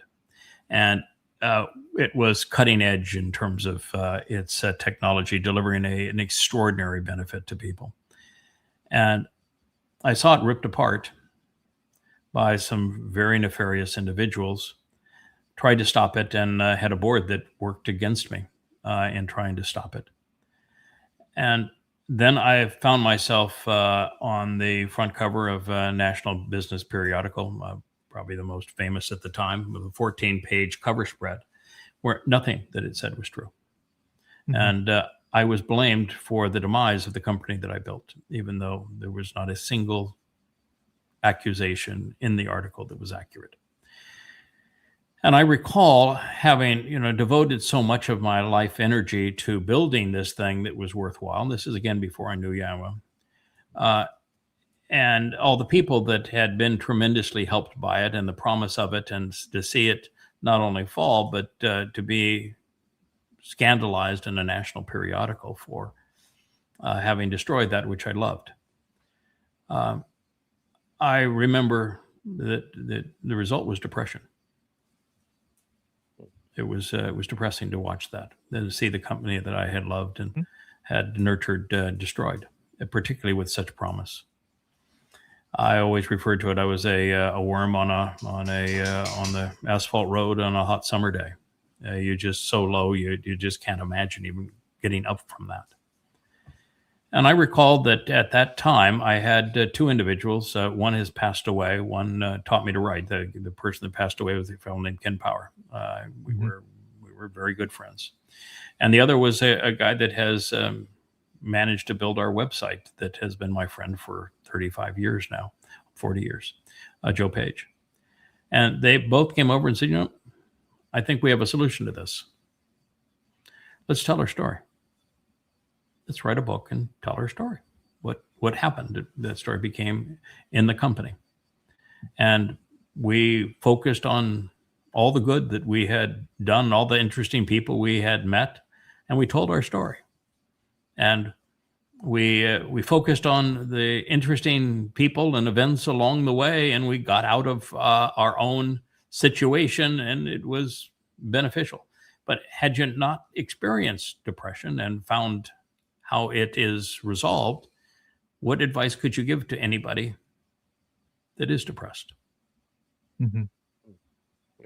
You've had, I think, if I'm correct, you had some bout sometime in your life with alcoholism.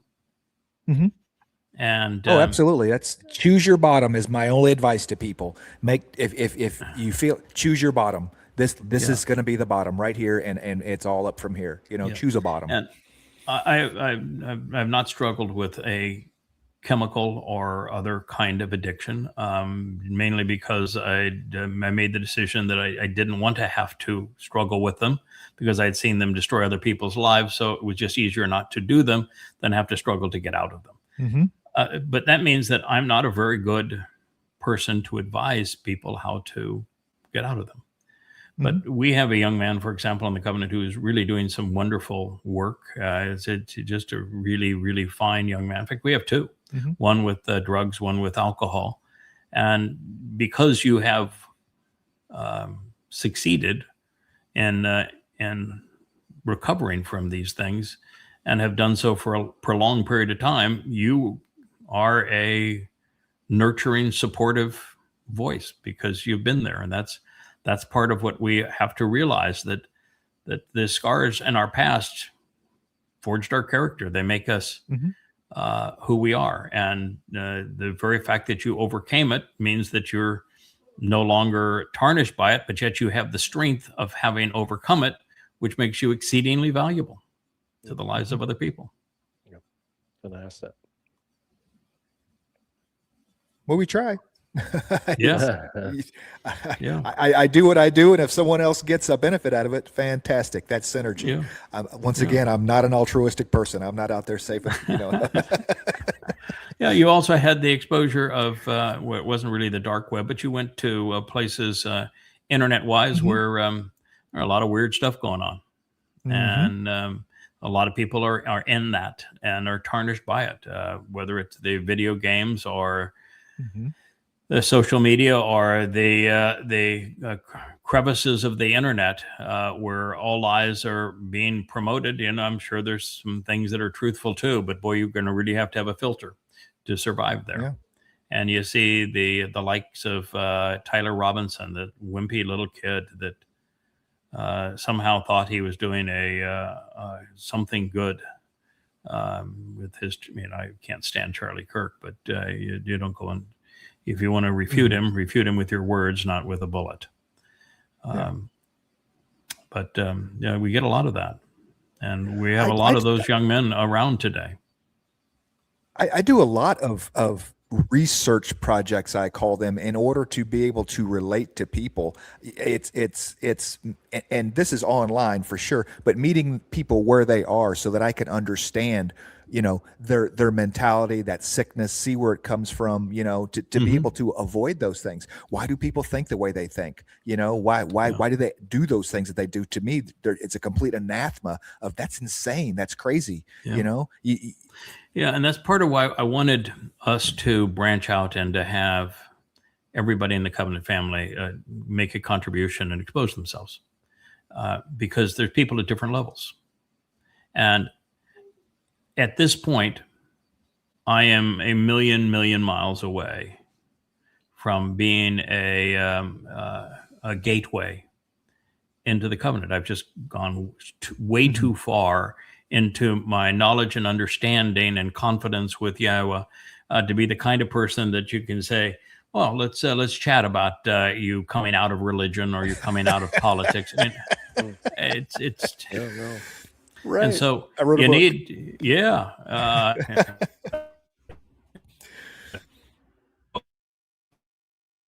and so you need people all along life's way to engage these people, and my job now is to teach the teachers. A different responsibility, and to care for the most important of all, and Dode.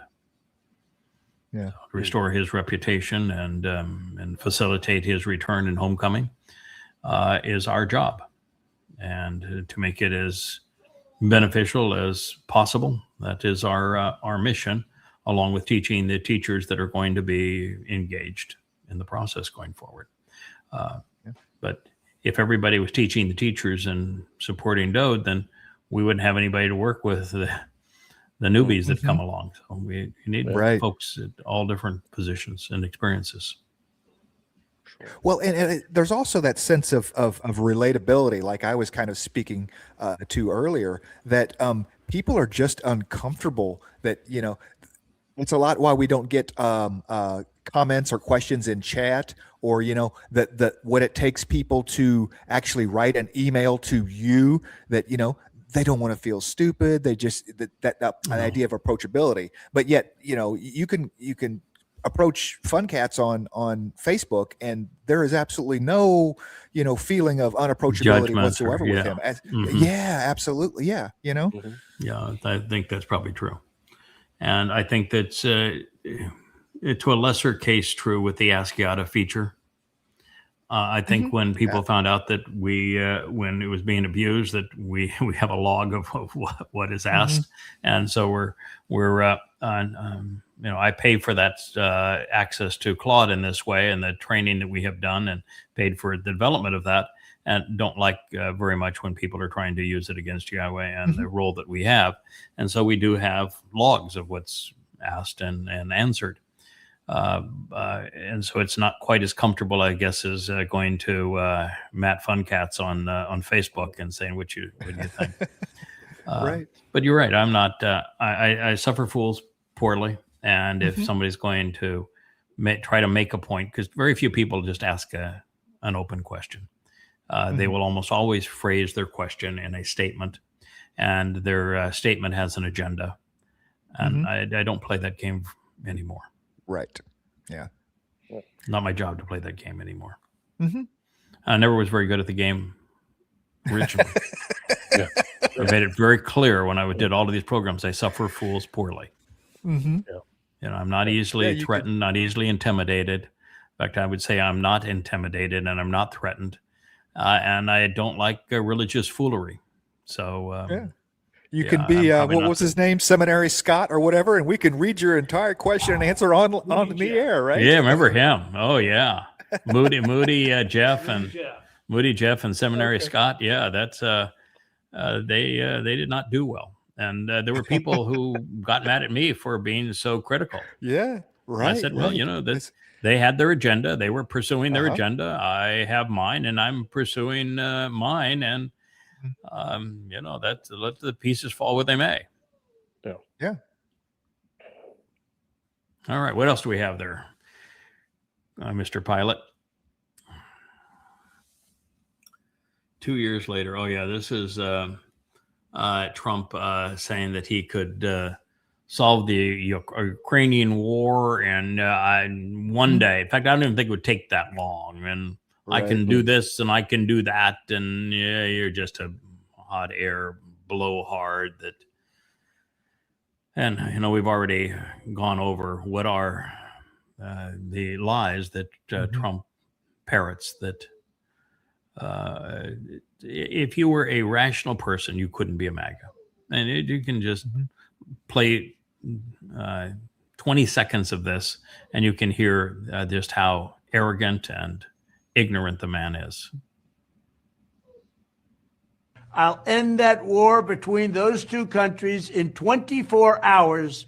It won't even take that long. Before I even arrive at the Oval Office, I will have the disastrous war between Russia and Ukraine settled. I will end that war in one day. It'll take 24 hours. I would fix that within 24 hours. And if I win, before I get into the office, I will have that war settled. 100% sure. He's trying to bring ideas of Reagan, right? That Reagan fixed the Iran hostage situation before he ever got into office. That's exactly. That's right. I remember that. Yeah, and actually, Reagan didn't fix it. He bribed the Iranians. He gave the Iranians missiles. So it was missiles for release. And it was a criminal act at the time to negotiate with terrorists. So he committed a crime. And he negotiated with them. I knew and met and had personal discussions with the people around him. I know the people who did what he asked them to do. What he did was a crime. Reagan, what he did was a crime. Yeah. Now, in terms of Trump here, over and over again, and when we listened to a third of it, over and over again, you repeat the lie. And people believe the lie. But when it turns out to be a lie, people are so dumbfounded by this kind of propagandist rhetoric that they never come to their senses. No. Now, one of the things that about the claims that he's making with Iran and Russia is that he's among the largest contributors to the lie. He was instrumental in this war. And in Trump 45, he contributed mightily to arming Ukraine. And as Trump 47, he has upped the ante and has given Ukraine even more. And the Ukraine is nothing but a blunt instrument, a proxy that is wielded by the United States and Europe to bludgeon Russia. He's fully aware of the regime change operation that failed. It achieved its goal, but it led to war. But I guess that was the intent. He has stated emphatically, I gave them the javelins. I'm the reason that they, were able to. Right. And by just not doing those things, Ukrainians would have been better off. They would have had no idea of hope, and they would have surrendered, and there would be less dead Ukrainians. There wouldn't have been right any now. war because the United States wouldn't have egged Ukraine on. There would have been no blowing up of the Nord Stream pipeline. There'd been no diminution of Europe benefiting from inexpensive Russian energy, and there'd been no weapons for this war that have killed over 2 million people and have put the world at the precipice of a nuclear holocaust. So he isn't the solution to the war. He's a major contributor to the war, and he's over in Turkey now. Condemning NATO in one breath, complaining that NATO didn't help him in his Iran fiasco, and that the NATO doesn't contribute enough, and that he wants out of NATO, but now wants to be the big honcho of NATO. It's dizzying, his positions on NATO. I mean, it's just really dizzying. It's like an upside down tornado that we're witnessing with Trump on NATO. And NATO is destroyed. So I don't even know why we're even talking about it or why he's even talking about it. He made a post the other day where his Ava Braun, the little blonde that kisses his ass and does all of the graphics for his tweets, and he had that the United States contributes $999 billion to NATO a year. Well, the problem was it's million. It's million, not billion. And just astonishing. But there was a way to end this war immediately, and that is to come clean, to say it was a failed CIA operation. The United States lied about the encroachment of NATO, and that the regime change was a failed project, and that we egged the Ukrainians on to fight this proxy war with Russia because we wanted to break up Russia and have access to their mineral and wealth and natural resources.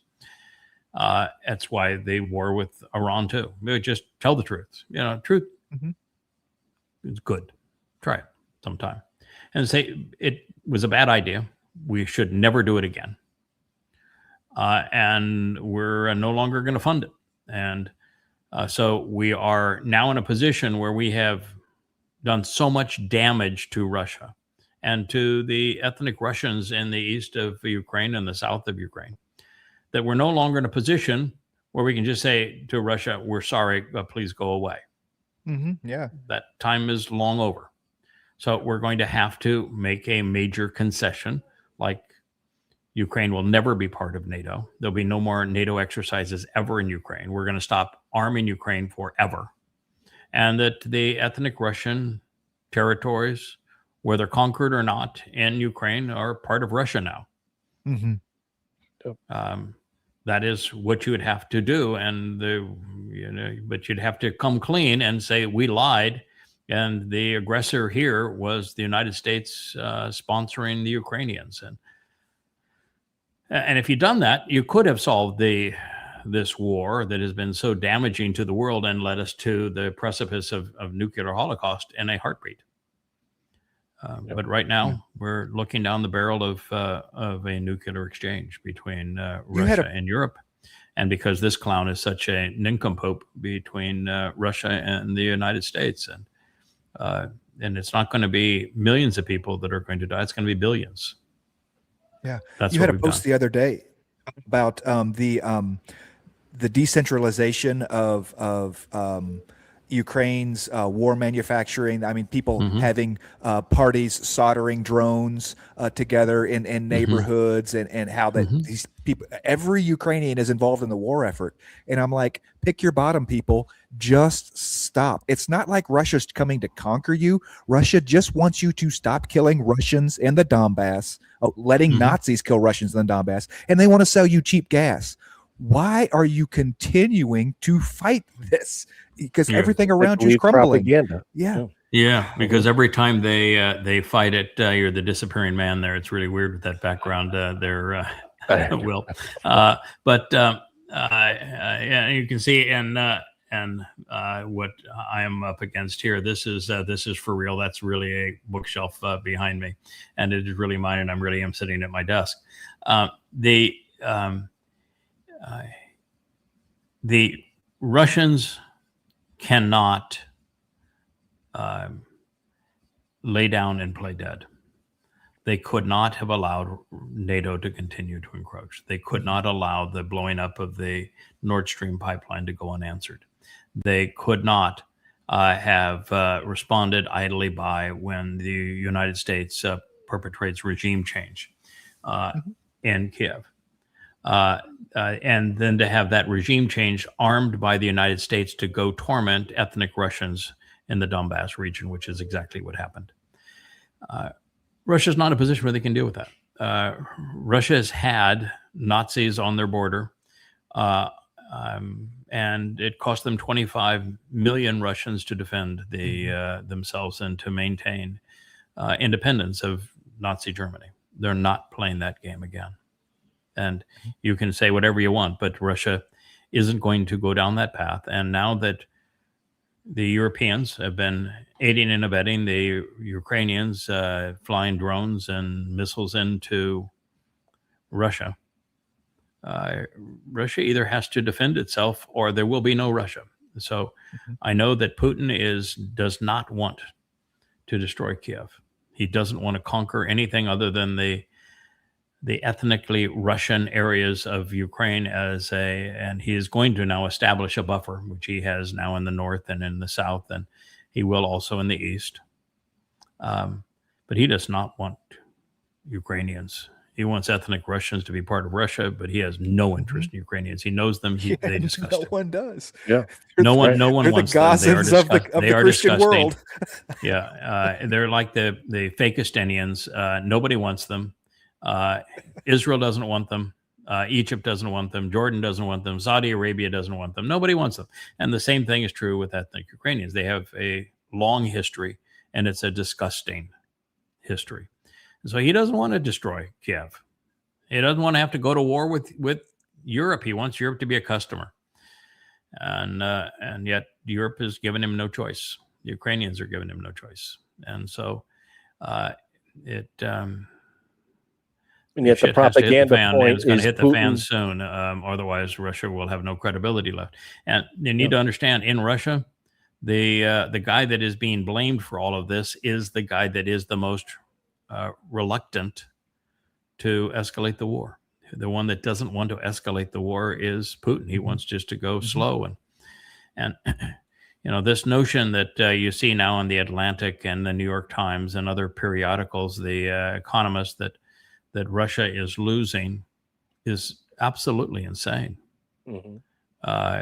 Russia's gains in the last month have been greater than at either time in this war. And they are taking the territory that they feel they need to take, and they'd rather not have to destroy Kiev and have to deal with the consequence of that. But if there's no choice, then there's no choice.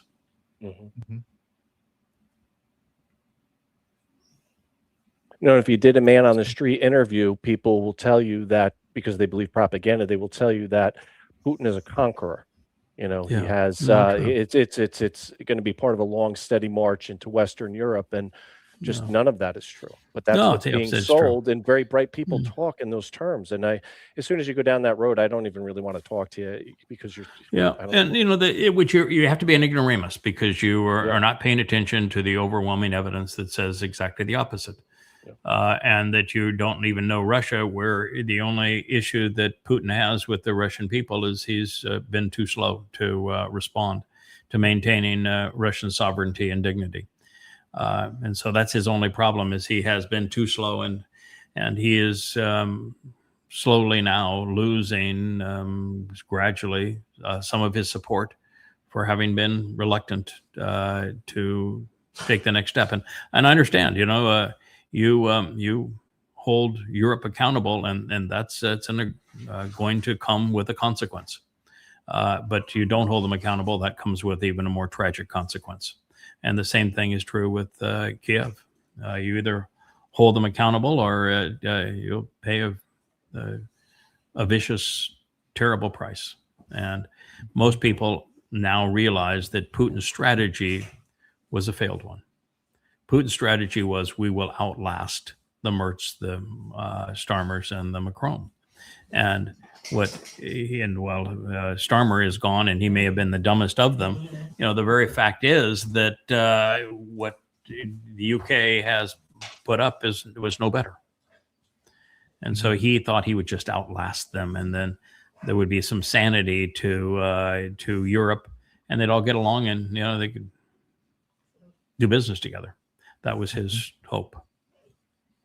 Just not going to turn out that way. Yeah. Things will definitely calm up. Yes, sir.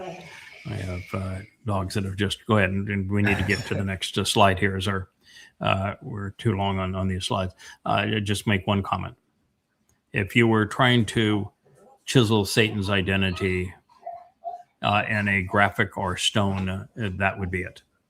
I have mentioned on this program that I'm unique among people in the world in that I have traveled through the Soviet Union when it was the Soviet Union and all the way to Siberia and back. I even went into Mongolia. I've been all the way through it, accompanied by the KGB. I know the Soviet Union. I've been all through Eastern Europe at the time of the Iron Curtain. And I was the first group of individuals allowed into communist China when Nixon eliminated the moratorium against it. I have seen what communists do. This is exactly how the communists depicted Lenin, Marx, and Engels, and then Stalin. I know what he's trying to do. I know that he is trying to establish the Fourth Reich, and that he has a cadre of people around him, and he has owned Eva Braun and a Joseph Goebbels that are around him. This is what he's trying to establish, and he is going to be successful at it. Successful not in the extent that he accomplishes something worthwhile, successful in that he destroys the world as a result of it. He hates people. Satan hates people. Trump hates people.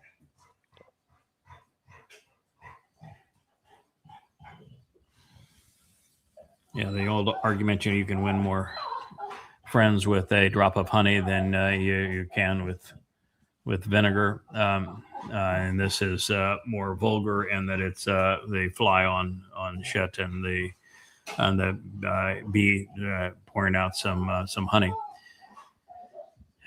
We are not trying to influence people. I'm not trying to entice someone off that mound of political and religious shit into lapping up honey.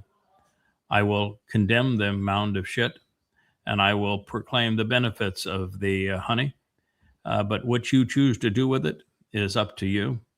And if you are a MAGA or a Marxist or a Muslim or a conspiratorialist and you like your shit, I'd just prefer you stay there. Yeah. Sure.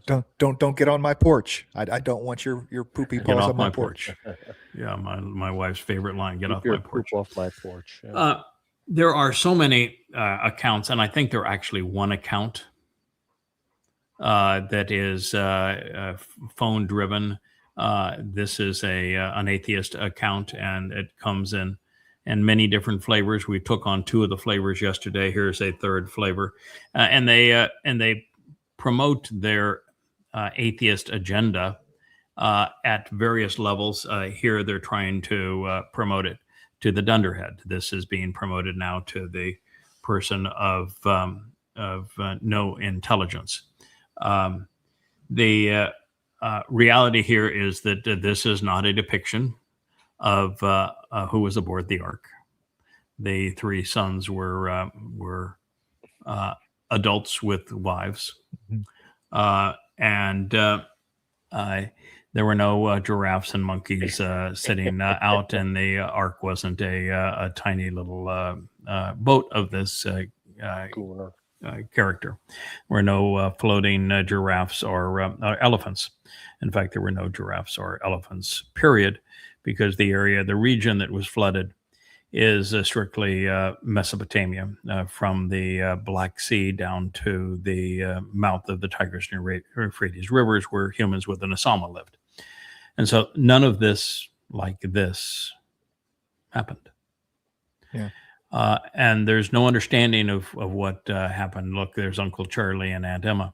No, the reason that Noach and his family were chosen for this event is because they didn't engage with Aunt Emma or Uncle Charlie. They were completely Kodesh, unaffected by the fallen state of Neshama man. And the people God describes, they were Hamas, they were terrorists, they were ruthless, they were religious, they were political. They were so bad that God said, "I regret having created humans." But the animals that were protected on it were for that region, and the The people were not out celebrating it. Their job was to give Nasalma Man another chance. So there is nothing like this fictional take. Now, the other issue that they're just unaware of is that the evidence for what I'm talking about, the regional flood up the Tigris and Euphrates rivers up to the Black Sea, is irrefutable. I mean, you have the Black Sea at exactly this time rising 500 feet and being converted from fresh water to salt water. How did that happen without this kind of an event? You have God describing it as an upwelling of deep sea water, and you have the Burkle impact crater creating a tsunami at that time that was 500 feet in elevation, going right through this area with the sediment visible throughout the region. So there is absolute proof that this happened exactly as Yahowah said it did. So you've the problem is that the atheist wants to combat religious depictions that are fairy tales, as opposed to go to the actual text and understand what it actually says, and then work your way through it. But the proof of it is overwhelming, and it is undeniable, and it happened exactly as God said, where and why and when He said it happened. And on top of all that, I have some personal skin in the game. Yeah. In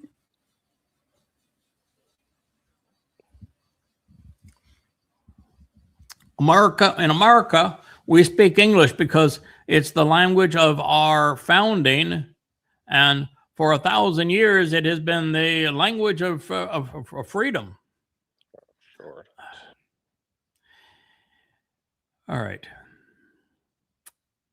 The worst imperialist nation, apart from Islam is the worst.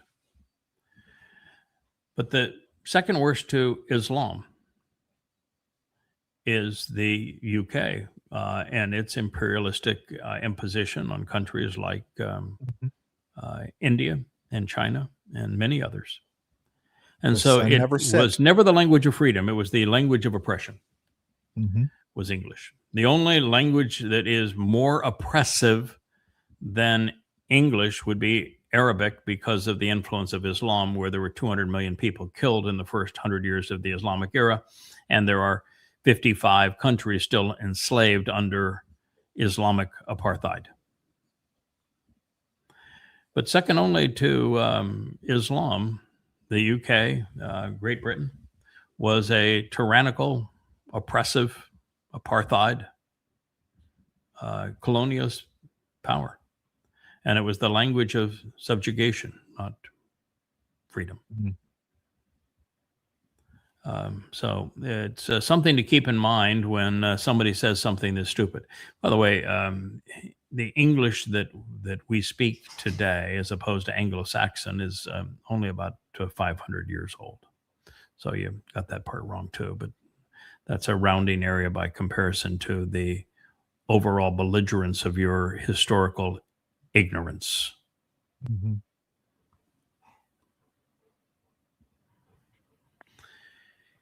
Yeah, speaking of ignorance, you look at those Twin Towers and you realized what Muslims screaming Allahu Akbar did just 25 years ago. And then you have young New Yorkers, Marxists, elect a Muslim mayor, and who is an anti-Semite. And you wonder, how is that even remotely possible? You can bomb those two buildings with the Islamic suicide bombers screaming Allahu Akbar, confessing to the crime. And within 25 years, you could have an Islamic Marxist mayor whose career advancement up to that point did not even include, would you like fries with that burger? It is an example of effective propaganda, because they blame the Jews. They blame the United States. You know, they blamed anybody else but the actual perpetrators. Mm-hmm. Yeah, I must have done 5,000 interviews telling people that this was an Islamic suicide bombing, pure and simple. Everybody wanted to have pushback. No, they corrupted their religion.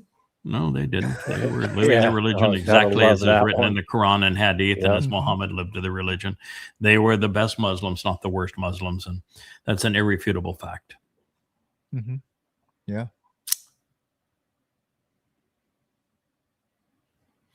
Oh my, yeah. You see, this was the test flight of Air Force One. It can't be called Air Force One when the POTUS, satanic POTUS, is not on it. But these are the people that got the free ride on what we would consider as Air Force One. This is the Qatari jet that was the gift. Yeah, and the tall blonde in the pink dress, that's Ava Braun. For those that don't know, there she is. That's Ava Braun. The woman next to it is KKK Barbie. She is one of the most disgusted, foul-mouthed propagandists in the world today. And if you go back up at the picture above it, the fellow that's standing next to KKK Barbie, that's Stephen Miller. He is Goebbels. So those are three of the most despicable people on planet Earth. And they are riding around in the dumpster's toy plane. Ava Braun, KKK Barbie, and Goebbels. Welcome to America. Right. The Qatari Graftmobile. Yeah. Man, all that woman does, then those two women, all they do is promote propaganda. They are purely, in fact, all three of them. Mm-hmm. They're purely propagandists. That's all. That's their entire job. Yep. Is to be propagandists on the taxpayer buck for Satan. Good job.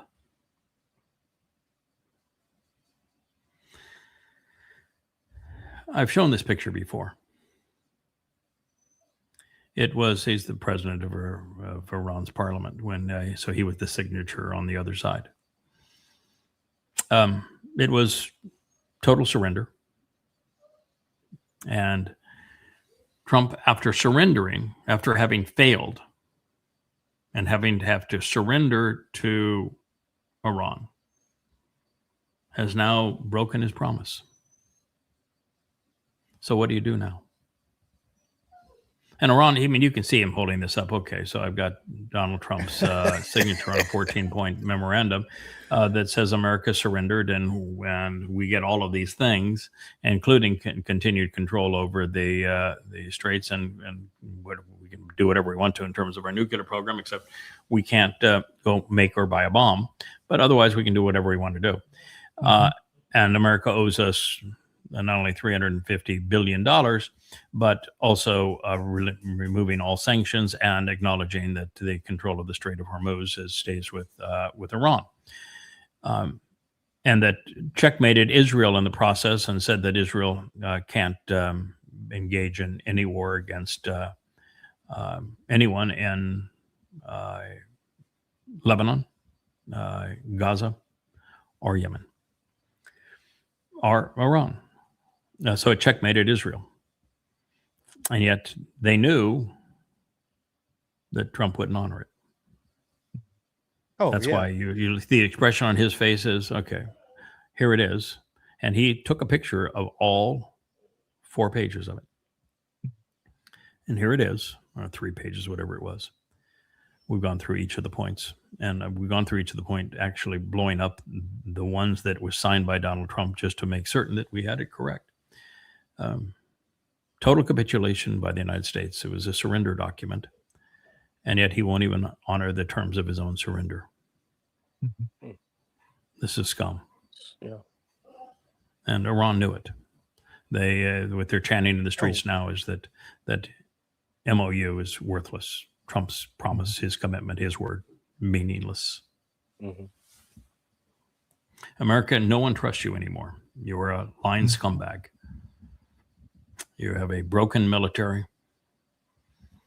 Your CIA is disingenuous. Your president is Satan. Your economy is in tatters. Mm-hmm. You've destroyed yourself, and you're about ready to take the world down. Hmm. Yeah, that's what China and Russia are trying to avoid. Correct. They want to avoid the United States and Europe crashing economically, because they have built their economies to do business with the world, and with the complete destruction of the European and American economies, it's catastrophic for them too. So they realize that's what's going to happen, but they would prefer that it happen over 10 years worth as opposed to over the next 2 to 3 years. And I don't think there's any avoiding it happening over the next 2 to 3 years. So the whole world's going to end up in anarchy economically, because even though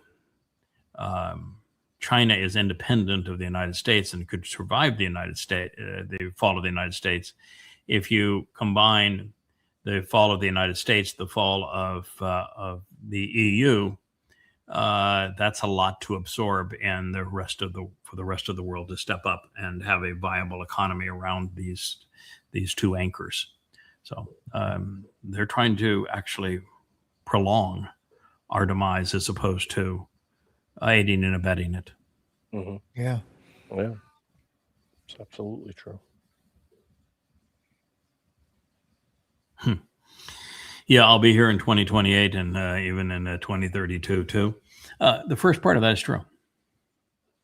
Trump is going to still be there in 2028, and I can't tell you if he's going to declare martial law and there will be no elections, or the Save America Act will be imposed and the elections won't matter, or he will impose martial law and actually have the U.S. military, which is already threatened. Plus, he has 2 private militaries now that he will use them, and he will use world war that he's engaged in and economic collapse to avoid leaving the White House in 2028.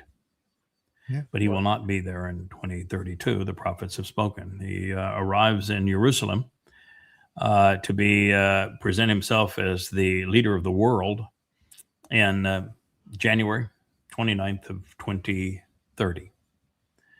So they're off. He's off a couple of years in this regard. He's going to make all sorts of bogus claims on the Ides of March in 2030. And then the witnesses arrive and say, yeah, you can believe me if you want, but here's the consequence. There's actually a rumor now that the United States recognizes that they can't reestablish their bases in the Arab fiefdoms, and that they're no longer welcome there, and that they will have their military base for the Middle East in the Negev desert of Israel. Saw that, yeah. And if that's true, then Israel, you are even more screwed than you thought you were previously. And if you think that the presence of an American base in Israel is comfort, then you should see how well those American bases work for the Kuwaitis and the United Arab Emirates, and for the Saudi Arabians and the Qataris and the like. And you just assess how well they were, that America decided they would go to war, and they decided they would abandon those bases, and they took everything that was of value in those bases and left the people high and dry. So if you think that America can be trusted, well, I can tell you what the prophets, I think it's in Yahowah, in his second mention of Rahab, and he just says, my people, they're going to listen to and believe Rahab. And then when it comes to Rahab doing what he promised, he's going to do squat. That's right. Mm-hmm. South Korean speed bump. Yep. Mm-hmm. That's what they're building in the Negev. Again. Yes. Yeah, devastating for Israel. I'm sorry for you. You got played. You're a vassal. We'll do one more here, and I don't know why we have so many comments. Well, that's luminary. So that brings us down to our last show. So that's a good time for us to to wit. And what happens, of course, is many of these things I would have commented on an image that the people have a tendency to remove when you rebuff them. And so the same thing true is also on Facebook, that put an image in your feed and you respond and say this is not true for the following reasons. They'll preclude that image being in your file because they don't like people poking holes in their balloon. But we, as you have found, we can go back to Facebook now. We have that ability to do so. My hope is that that moving forward, that I do more clipping of news articles and less featuring from the stream. At this point, in my view, there was too much on the dumpster. But the reason it's important is he is the most prophetically described character of our time, with the exception of Yada as the Chodar and the Nakar in opposition to him. And Dode upon his return. But this is a fellow that gets lots of ink. He is Rahab. He's the great betrayer of Israel. And so God has a lot to say about him, and it is all bad. But America, world, you're looking at Satan incarnate. That is who that is. And he's going to do disastrous things to the world. He's got 7 years to get her done. And you need to know what you're up against. All right, I'm going to go back to my examination of how Ruth leads through the declaration of the Chodar, who is the bull who is responsible for there being children in the crib and manger of the covenant family, and then how that is manifest through Yeshayah, as he describes this woman who gives birth to Emmanuel. And then examine how Dode shares what occurred on the fulfillment of Pesach and Matzah in the 22nd and in the 88th Mizmor, the Psalms, to try to paint the picture of how we collaborated in these events together. It does not going to make any attempt to explain what happens on Teruah, because I think we've already done that and overwhelmingly, but it will help provide some closure on the role that Boaz and Ruth play in the fulfillment of Pesach, Matzah, and Bikurim. And the reason it's important is that there's only one name on Yahweh's home, the temple. There's one title and one name. And the name isn't even Yahweh's name. It's Boaz's name. So what did Boaz do that earned that man such respect with Yahweh that he put his name on his temple? But he did. And so it's important that we have an understanding of what it was that caused that. And I cannot imagine that God's going to rebuild it without the man's name back on the column in the portico. And he may change the title on the south column from Ken speaking of representing Dode to Dode's name. But, the entrance to God's home, you pass through and the name and title of Boaz and Dode. And so there's a reason for that. There's a reason why they are the most acclaimed individuals in God's story. It's a reason why God began his whole account by saying there's two fellows, the greater and lesser luminaries, and they're going to fulfill the Mowedym. So that's what we're going to pursue. I'd love to be able to finish my edits of these, of Coming Home 4 and 5. And I've got edits from the team and adding some superscripts to them. I'd love to get that done. But I'll never sleep again until I resolve what I perceived last night. and in terms of what actually happened there. So that's the plan for the rest of my day. So thank you, Will. It's always great to have you as part of this. Sorry we had so much on Rahab, but no, that's fine. We actually were mostly talking around him, things like how propaganda works and how it permeates our lives and what are some of the great lies. And I learned why a lot people during that mask section. themselves and how you overcome challenges in life, why even the things that we've done in our past that aren't as stellar as other things are actually have value to us. So we covered a lot of territory that was quite useful, and just using that as the prompt. And that's really the purpose of the show, is to find a prompt that causes us to talk about things that are important in people's lives. Yeah. Awesome. And we talked a lot about what the present state is in Iran and in Ukraine, because those are still the flashpoints for World War III. Yeah. And not only is Ukraine unresolved, the prophets have said that it's the Ukrainians, they're going to send 3 to 4 million mujahideen into Israel and over the next 7 years, and the devastation they're going to wreak in Israel. And in the Torah itself and Devarim, in conjunction with the Nakar being opposed to it, that the elements are going to melt with intense heat. There's going to be a nuclear holocaust. So it's important to know that that's most likely because of the malfeasance associated with the blunders in Ukraine, pursuant to Russia and the United States. Yeah. So things to know about tomorrow and how they're going to materialize. So thank you for participating. It's always great to have you. Thank you. Thanks, Kevin. Thanks, Yada. Good being with you guys. Hey there. Thanks for tuning in. That was Fetch. Gotta run now. Catch y'all on our next podcast.